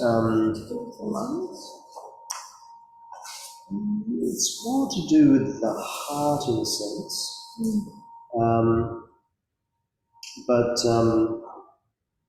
essentially the thymus gland is what produces the antibodies, the T cells, all the fighting cells in the body. So it helps with our immunity, helps to build a strong immune system. Sense to the heart center. Yeah, doesn't it? The energy to persevere and keep going. Yeah, and also very much so the energy of discernment. The heart is discerning.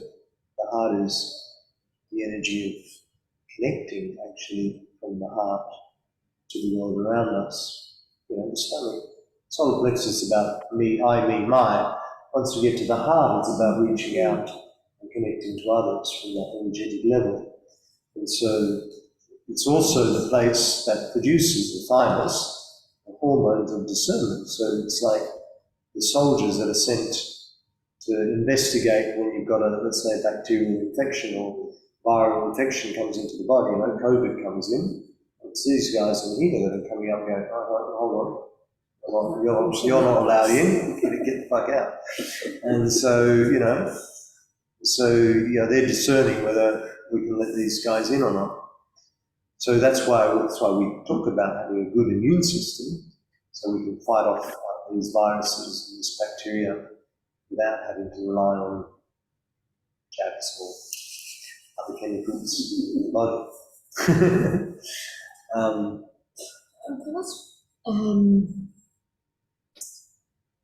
Would you mind elaborating a little bit more on how immune and heart could be interlinked, because I guess, like, your instinct was to kind of say, yeah, it makes sense, but I'm just kind of going, I don't see the connection. Not the heart so much as an organ, but we're talking about the energetics of the heart. Yeah, Much even like so much the energetics.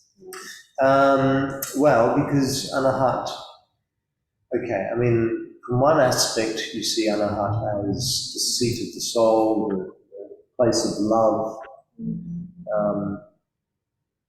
So from that perspective, not necessarily, but from the perspective of the heart as being the, you know, the energetic vibration, if you think of things like compassion, qualities of compassion, which you see, and even love, when you talk about love for another, it's often seen as, energetically, it's the place from where we can relate, move out into the world, so create relationships with others from the heart space. And so in that sense there needs to be a discernment, like an understanding of whether the relationship is good or bad for yourself, but also for the person. Breaking down into smaller pieces so you can understand it. Discerning into smaller bite size. Yeah, discernment means to analyse in a sense, you know, more analytically working out if it's okay, you know, if the connection or the relationship is okay. So discernment of the, you know, these are the discerning hormones, meaning they're the immune hormones that move around the body going, okay, now is this guy who's come into the body okay? Can we keep him here? Or do we need to get rid of him? That's what the immune system does, you know, it's discerning whether the invaders are okay in the body or whether they're not. But even like when you say it's a center for connection, love and compassion, it makes sense, and it's letting you know, is it okay to connect with this person or is that dangerous? So it's like almost like guardians, like a filter or like a warning system. This makes a lot more sense now, I guess. Yeah. Understanding the word Discernment. that now I can see where you're both coming from there. Thank you. But I had not made that connection with the thymus being the immune system with the heart. Like I would not have made those two connections at all.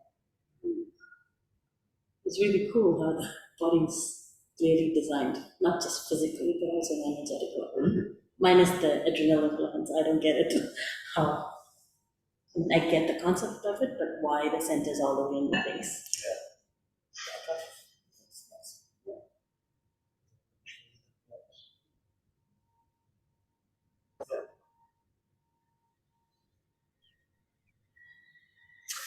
Let's just see what it says here about the thymus gland.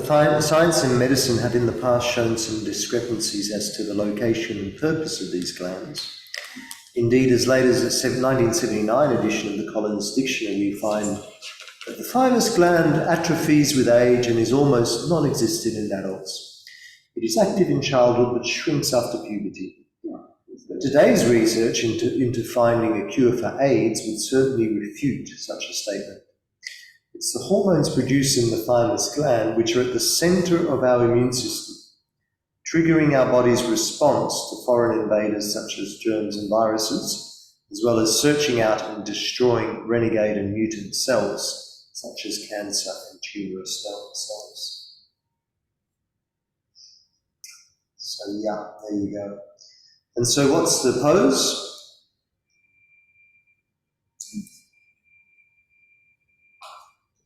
Well, cobra. The cobra.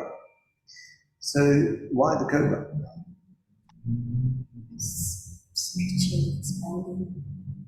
Yeah, the thymus gland is one of those, because when you think about, okay, where is the thymus gland? It's kind of just around the sternum bone, like behind the sternum bone. And so we've got this armour, we've got the rib cage, so you can't squeeze it, that gland, you can't squeeze it. You can't twist it because it's got the arm around it, so how are you going to stimulate it?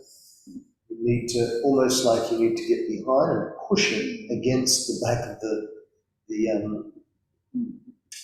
sternum. So how to do that? You need to really open the chest as wide as you can to push back.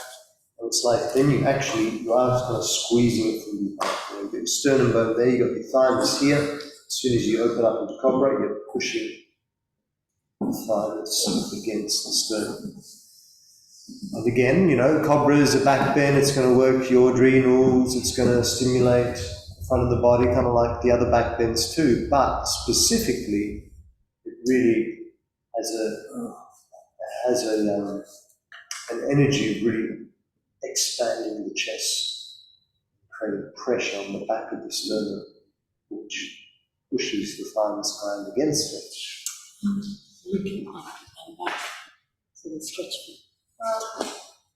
Yeah, I mean, there's different theories. I mean, that would be debunked actually now to lift your head up that much in cobra, because they say that's not good for the neck. Maybe lifting up a little bit, but not quite much. That guy over there, he's doing that. Yeah, they readjusted that at one point.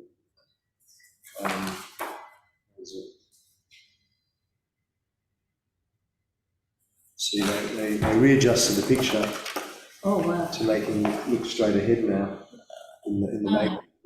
But it used to be with the head looking up, and then through their research, they decided actually that's not great for them.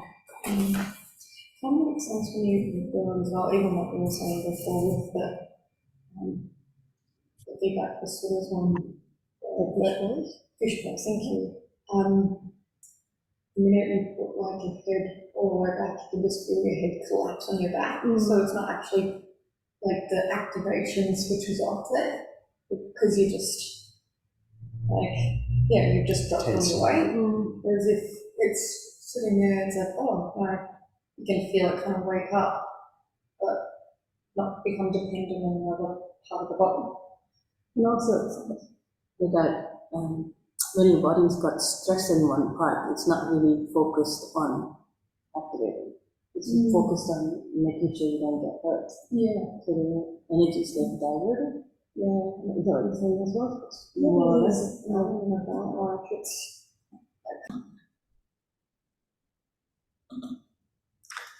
Okay, so then we move on to the old thyroid gland, which is at the throat center. What does thyroid gland produce? What hormone? I know this. You said you had the thyroid issue. What's wrong with me? It's called thyroxine. Thyroxine. Thyroxine. Yes, thyroids. And what does that do? Metabolism, one mood regulator, regulates your mood. Can you do neurons? Yeah, that's the main thing, really. It's the metabolic processes of the body that it stabilizes, that it balances, regulates. Yeah, the thyroid gland. So in the 50s, back in the 50s, medicine brought to us some understanding of the thyroid gland and its reliance on adequate supplies of iodine. So a lack of iodine in the system would produce the condition we know as goitre, or gout. The hormones produced by the thyroid are responsible for regulating the body metabolism via the amount of oxygen available in the bloodstream for ready combustion. So too much, and we live life at such a rapid fire pace, we will be hyperactive, burn out fast. Too little, and we'll be slow and sluggish, that will have little motivation to do anything in life. This will also affect our brain functioning, and we will not reach our full mental capacity. Embedded a deep, we'll go into that in a second, the parathyroid glands, but yeah, that's the thyroid glands. What end of the scale were you when you had a thyroid? So slow. So it made you sluggish and slow and depressed. Yeah. And how did Not anymore. did you have to get medicated? I was, for about 5 years I was on medication, and then after I gave birth to the kids, I said no. Oh, that's right. And then you went The vegan. raw vegan thing. Yeah, your diet changed it. And then it started back again. I went raw for 2 more weeks and it's gone. Amazing. Yeah. Fantastic. I know, right? And what pose for the thyroid? Fish pose, but Well, no, actually, being more specific, I mean, fish pose too, but being more specific. oh, so the shoulder. Shoulder stand. Shas. Shoulder? I mean, Sadhangasana. Shoulder stand. Why would that be? You're on the shoulders. You're squeezing the throat. Yeah. You're squeezing right into the thyroid gland in the shoulder stand. You can, Thyroid's are here. it's in the throat. In the throat, and what chakra does that relate to? What's the throat about? Communication, expressing yourself. How does that relate to that hormone? Metabolism? Living in nature, it's a better flow, and you're not just blockages, slowing you down or getting too.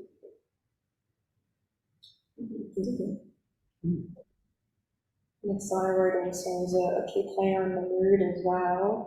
Depending on your mood, if you're sluggish, or depressed, you're not speaking out, you're not speaking your truth. Yeah. I mean, not verbalizing what you need to verbalize often means stuck, right? Stuck and energy then there. affected overall mood. Do you know what? At the time that I did go raw vegan was when I finally stepped into who I was unapologetically, rather than people pleasing as well. So it's like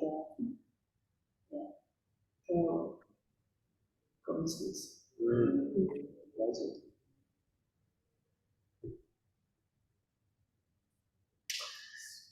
And then, within the thyroid glands, embedded deep within the thyroid glands, are the several pairs of other tiny glands called the parathyroid glands. So these glands monitor and balance the mineral content of the blood, especially the calcium levels.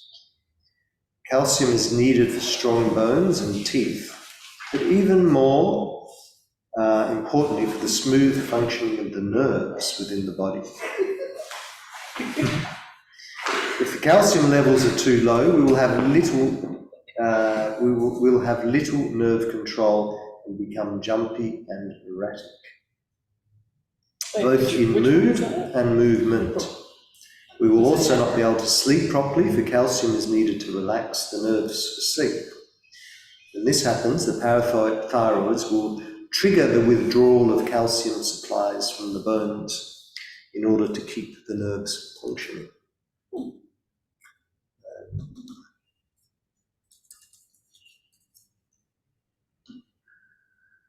Just have a bit of a look.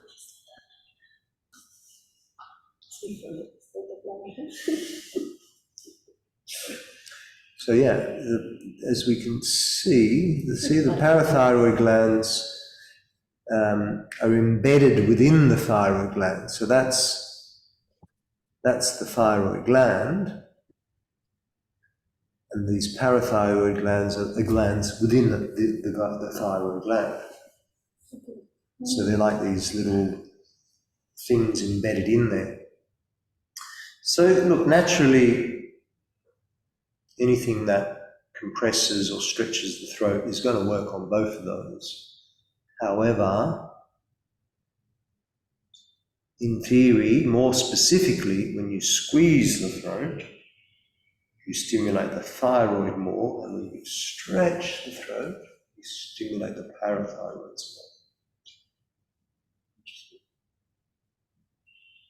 So, which is why then the recommended asanas are for the thyroid, the shoulder stand, squeezing the throat, and for the parathyroid, the fish bones, because you're stretching. Fish pose is the only one that's recommended for both pineal and Pituitary. pituitary. Pituitary, actually. Let's get to that in a second, why it does that.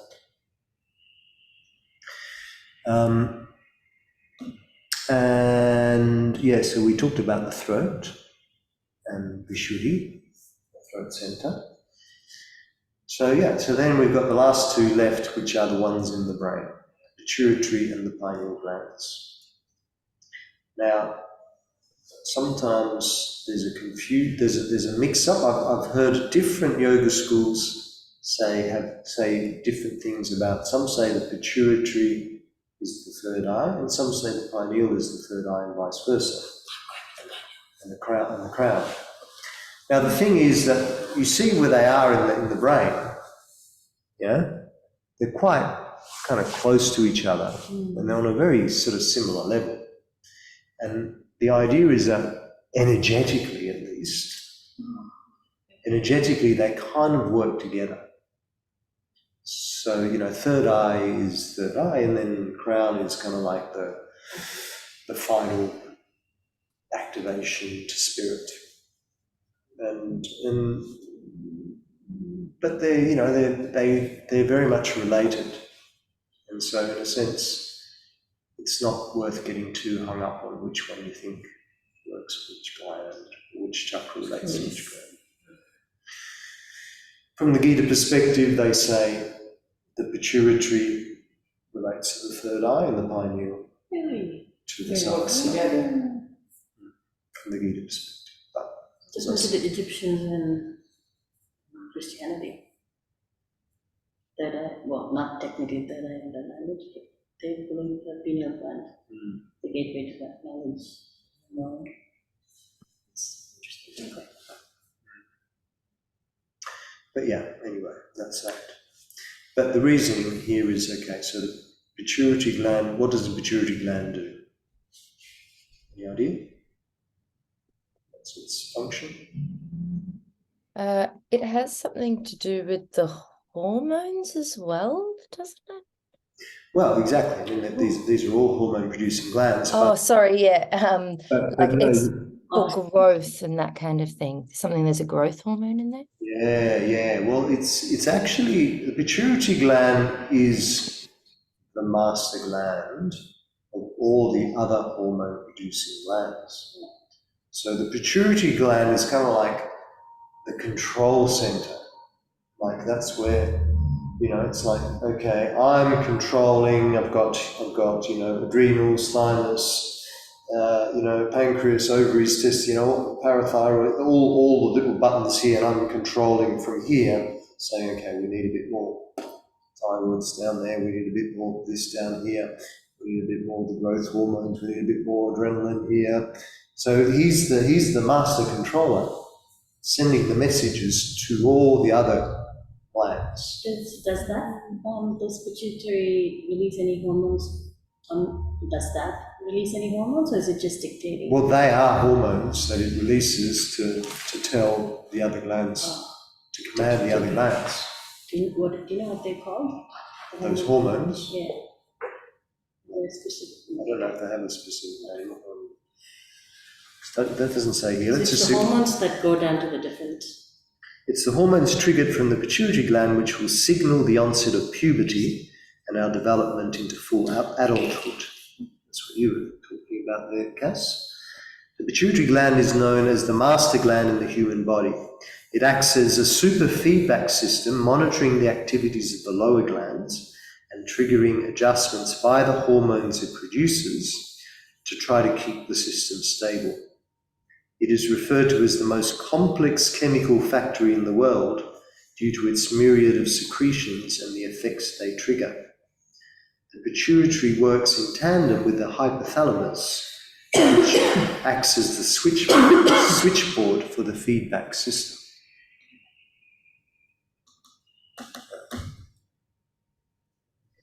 I worked with a young lad who he was, I think, 10 at the time, and he had his pituitary gland removed.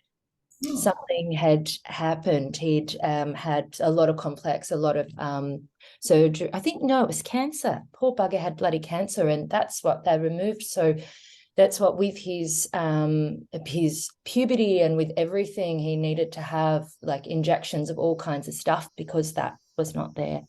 And just, yeah. Wow. I wanted to share that. That's Incredible. it was, yeah, I'd never heard of that before and just thought, holy moly, that's must be full on. Yeah, Jesus. Did it affect his reactions or behaviour in any respect? Not as far as I was, not as far as I'm aware. It kind of, it was, a lot to do with his kind of hormone. He had a lot of,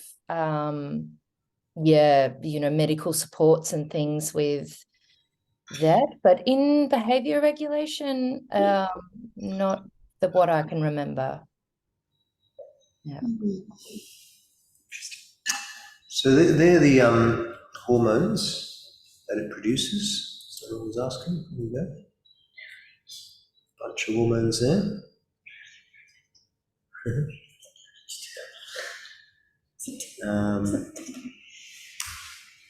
But then what is interesting is when you look at the hormone itself and where it lives in the body.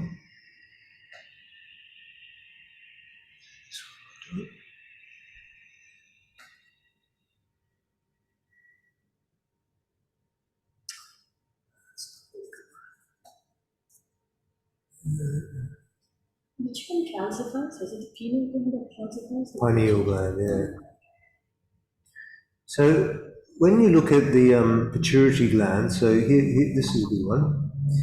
So as you can see from this image here, this is the gland here, yeah? And its consistency is kind of like a droplet. Its shape is like a droplet. And so to get to these glands in the brain, it's getting even harder still. How do we squeeze those glands? You've got the whole bloody skull to contend with now. So how are you going to squeeze anything inside the skull? How are you going to put pressure on that? So, breath.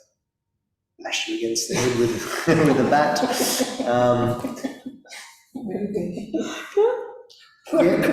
Breath and meditation is a good idea. It's like something I prepared earlier. Getting a pituitary gland in check. No, the fascinating thing is when you look at that, that's probably not even the best image of it. But yeah, you see this idea of it's like a droplet inside an alcove, yeah, like a droplet which hangs, and so the pressure it's hanging, and that's its natural pressure. This droplet hanging. Now, if you change the pressure, all you need to do is go upside down. So that pressure of the droplet hanging changes and the droplet disperses. Magic, isn't it? Droplet disperses, stimulates that gland to then, to shift whatever's going on in there that might not be working effectively. And that's why the fish pose, really any upside down pose, any inversion, but kind of particularly the fish, because you kind of, your head's hanging back, so there's a real sense of head's already hanging, and the pressure of the droplet hanging is reversed through that positioning of the head.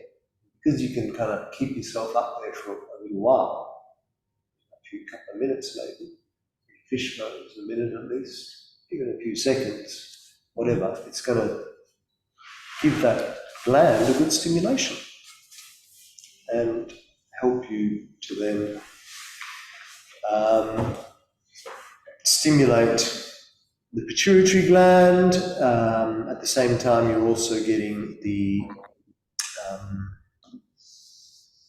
stimulation of the thyroid gland, or the parathyroid glands in particular, which is why fish pose is the pose for that. I mean, any inversion will work to a certain degree, but I think just the idea that the actual positioning of you in this position, hanging the head back, The gravity. just brings even more so that release of pressure. It's a release of pressure. It feels like pressure in a different way, but it's a release of pressure in the pineal gland. The pituitary gland.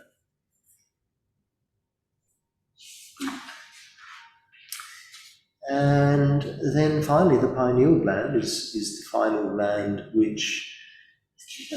Serotonin, oxytocin, and all of that. Which one? Sorry? That's not a hormone, is it? Oxytocin? Oxytocin, serotonin. The happy. No, they're produced in the brain, not by glands as such. I mean, they're produced. Not the gland. Hey? No. Just the brain. But the pineal gland is the gland that produces. What is it, please?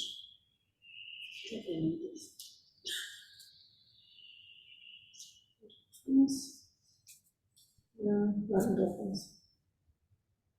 The main produces a few things, but the main two things of interest that we often discuss are melatonin and dimethyltryptamine, DMT.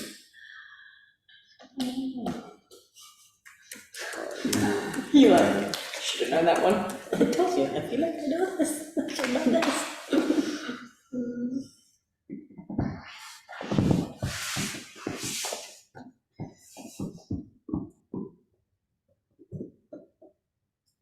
Melatonin is the only known hormone synthesized by the pineal gland.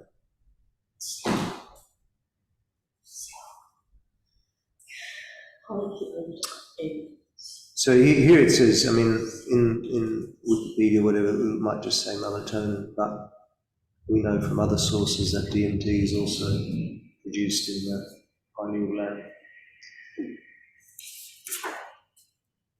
The pineal gland, in many earlier references to the pineal gland, the description states a vestigial gland of no known purpose.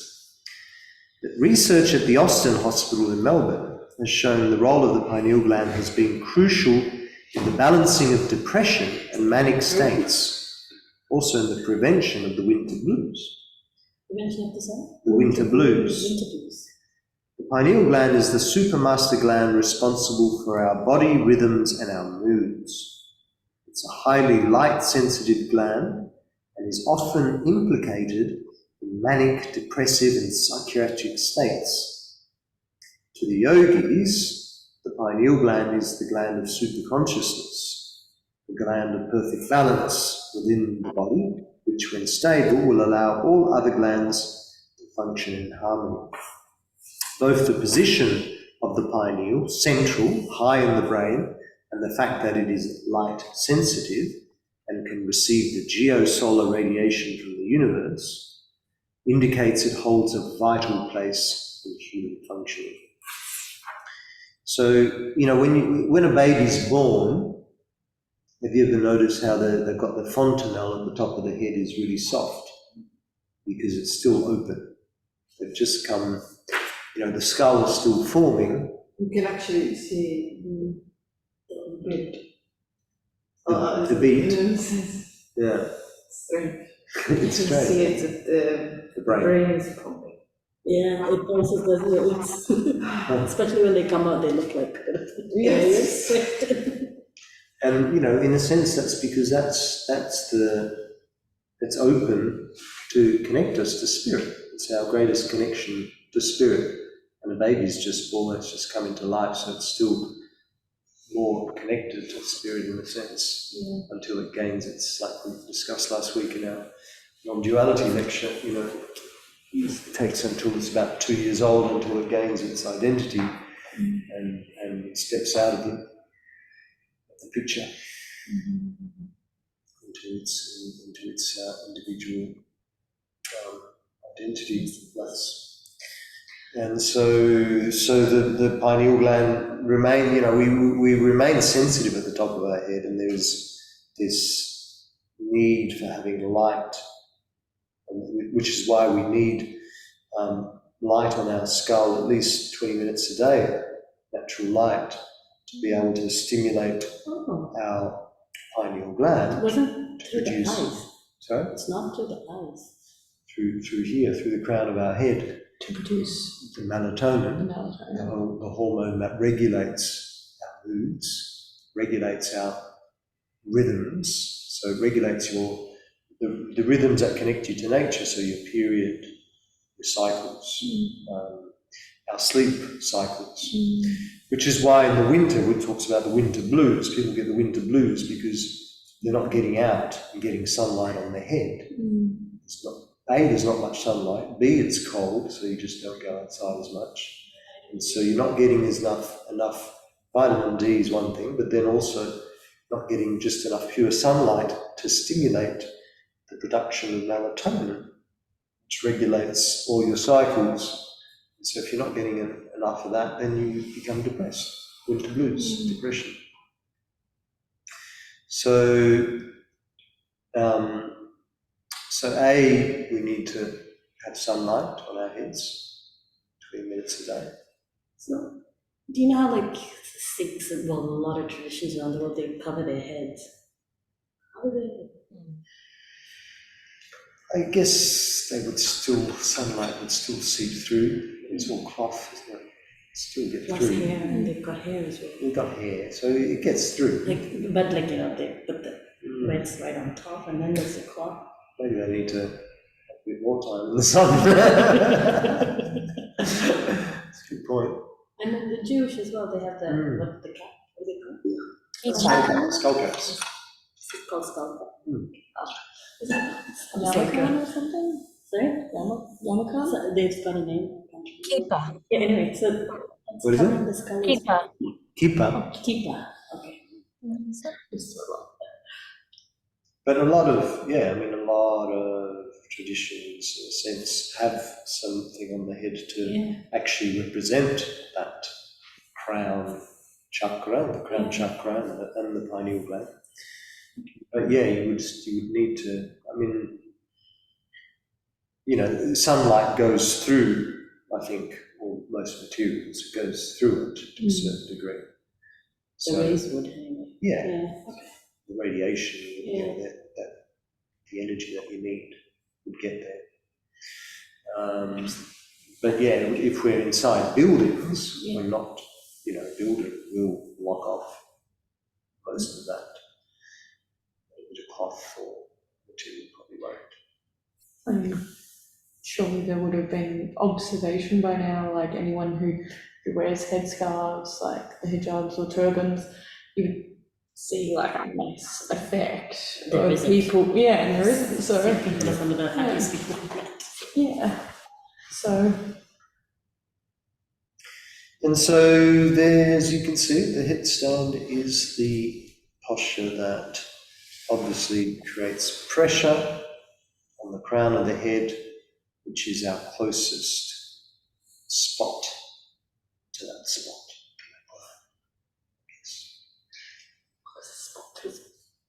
So again, even just being upside down is going to somewhat stimulate that gland, but when you're actually standing on your head, you're creating pressure on the top of the head, on the crown of the head, which is going to create better pressure for that gland than just being upside down. So a downward dog would stimulate that gland, but a headstand would do it even more so.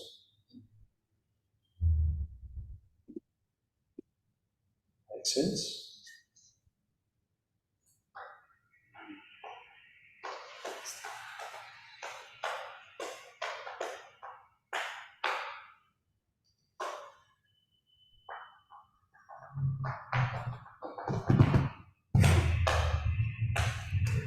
So we could go into more details about the other systems of the body, but we don't have much time now. So what I would suggest that you do from here is, let's say for your homework, is to read the rest of the notes in the manual, which focuses on the central nervous system, which is also a very important system of our body. So just read that. But for your homework, I'd like to give you a special task this week, a fun task. Oh. I would like you to do like about a, let's say, between 15 and 20-minute section of the class. I'd like you to record yourself teaching about 15 to 20-minute section of the class, which incorporates all those postures. And while you're guiding those postures, instruct and talk a little bit about what you're doing on the basis of what we've discussed today, on what glands you're stimulating, what hormones they produce, and how that happens. Basically, a little summary of what we've talked today about how you would express that in a 15 to 20-minute class. So it's not necessarily a class, let's say it's a section of a class where you're focusing on these poses for those specific effects. So I'll send you this diagram. I'll send you both those diagrams. It's called the Gita, sorry? It's called the Gita system, yeah. And record it and put it up somewhere so I can see it. Wow. On YouTube, on your Instagram, on the Yoga Stars, but just let me know that I don't really check the Yoga Stars on Telegram, but if I know that I have to check it, I will. Be more entertaining to be like, all right, we've put it on the platform, go feel into which one it's on. Good luck. It's like a little treasure hunt.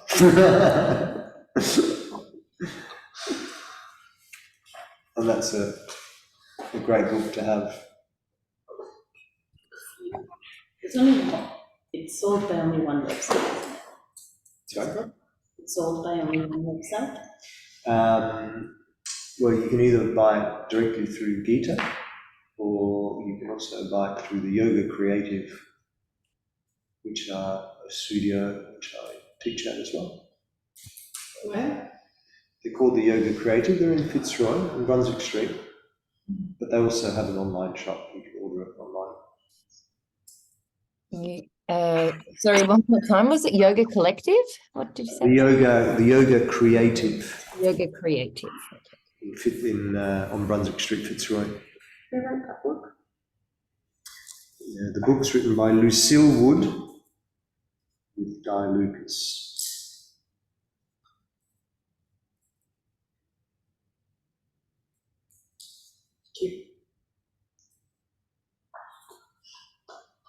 You don't have to have this book, but it's just a good one. It is a good one to have. I have almost all the books except for that one.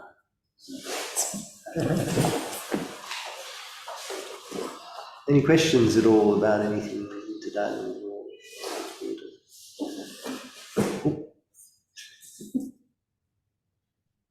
Do you know how we've got like the format of how to conduct a class, like the 4 sections? It's in here somewhere. Do you follow that particular order when you're designing the class? Do you Sequencing? follow this? Yeah. This Um, particular. yeah, I usually, I mean, the main thing that I would do slightly differently is I do the back, when you come into the seated postures, Yeah. I would do my back bend first. And then this. Back bend, twist, forward. Interesting. And then the rest of it will be the same. That's just my preference personally. Yeah. I feel that works better energetically in my Because it feels a bit off. Like I feel like I was, sometimes I feel like I'm building momentum and then it drops. Yeah. And then you have to pick it up again. Yeah. It feels a bit. Yeah, because a forward bend is like, it's drawing the energy in, it's like, Slowing down. yeah. Yeah. So I feel like that's right towards the end. Yeah. You can still then pick up a little bit afterwards with a boat or a bit of core work if you want, or a little activation, but as far as the way in which the spine moves, I feel like, that energizing aspect of the back bend first, twists to kind of consolidate it, and then forward bends to kind of bring it in. That works for me personally, but it's not, Amy does it the other way, and I think Amy bases hers on the Ashtanga way. Okay. So Ashtanga might do it that way. We've learned Hatha, haven't we? Sorry? Should have asked in the beginning, now at the end I'm asking it. Well, we are a Hatha / Vinyasa course. Slashing it, okay. With a focus on Vinyasa, Yeah. you could say. Yeah. But we're also encompassing Hatha elements. I mean, Vinyasa is Hatha anyway. So we are a little bit more, we are Hatha with a Yeah. focus on Vinyasa too.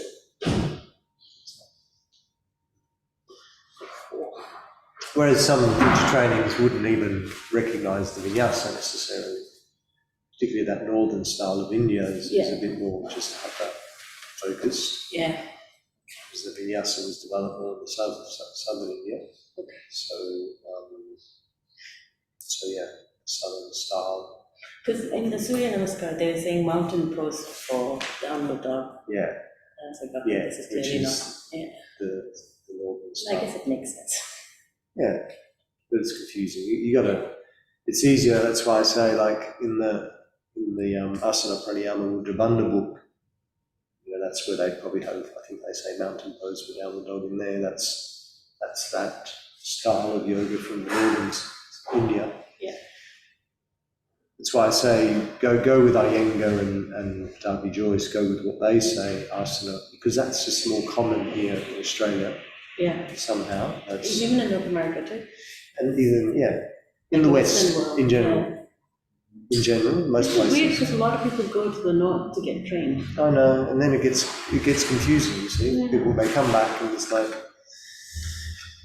yeah, it depends. I mean, in some places, if they stick to what they learned up in the north, they'll teach it that way, and then some people will learn it that way. Here too. It's no wrong or right. Yeah. It's just where you learned it. But just generally speaking, most studios and gyms here in Melbourne, it's more aligned to that southern style. So it's just my recommendation is to learn. Otherwise you're going to learn it twice in a sense. That's all right. When you get more advanced and you want to learn them both, and go for it. But maybe start you focus on one, That's what happened. and then you do the other one later. Another thing I want to ask is, the classical Surya Namaskar, do we bring our hands up or do we keep Again, different schools will do it different ways. It can be either up or down. because I got the feedback today that raising a hand up today right away was a bit too much, too strong right off the bat.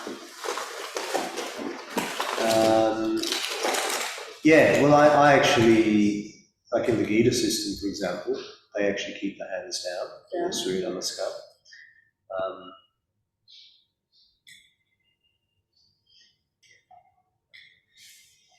It doesn't really matter, but I mean, if you want to think of in terms of the sequence, like if you're going straight into a Surya Namaskar without doing any sort of just lunges as warm-ups. See, I would often maybe just, as a warm-up, do just some lunges where you just start with a lunge, and you do these little lunges, obviously lifting out through the right to open up the body in those ways, before you start getting dynamic with your arms up. So that would be my approach. So if you still feel like I want to do that style, I like that style, I want to bring the arms up, there's obviously benefits to that. So maybe before you go straight into that, start with just like, maybe just some lunges. We're just going to hang out here, or we're going to hang it here, and a couple of these, or something like that. Just to start to ease into the hips before you start bringing in the arms as well.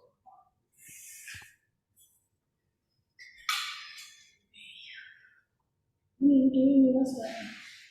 Lunge first, 4th, 5th?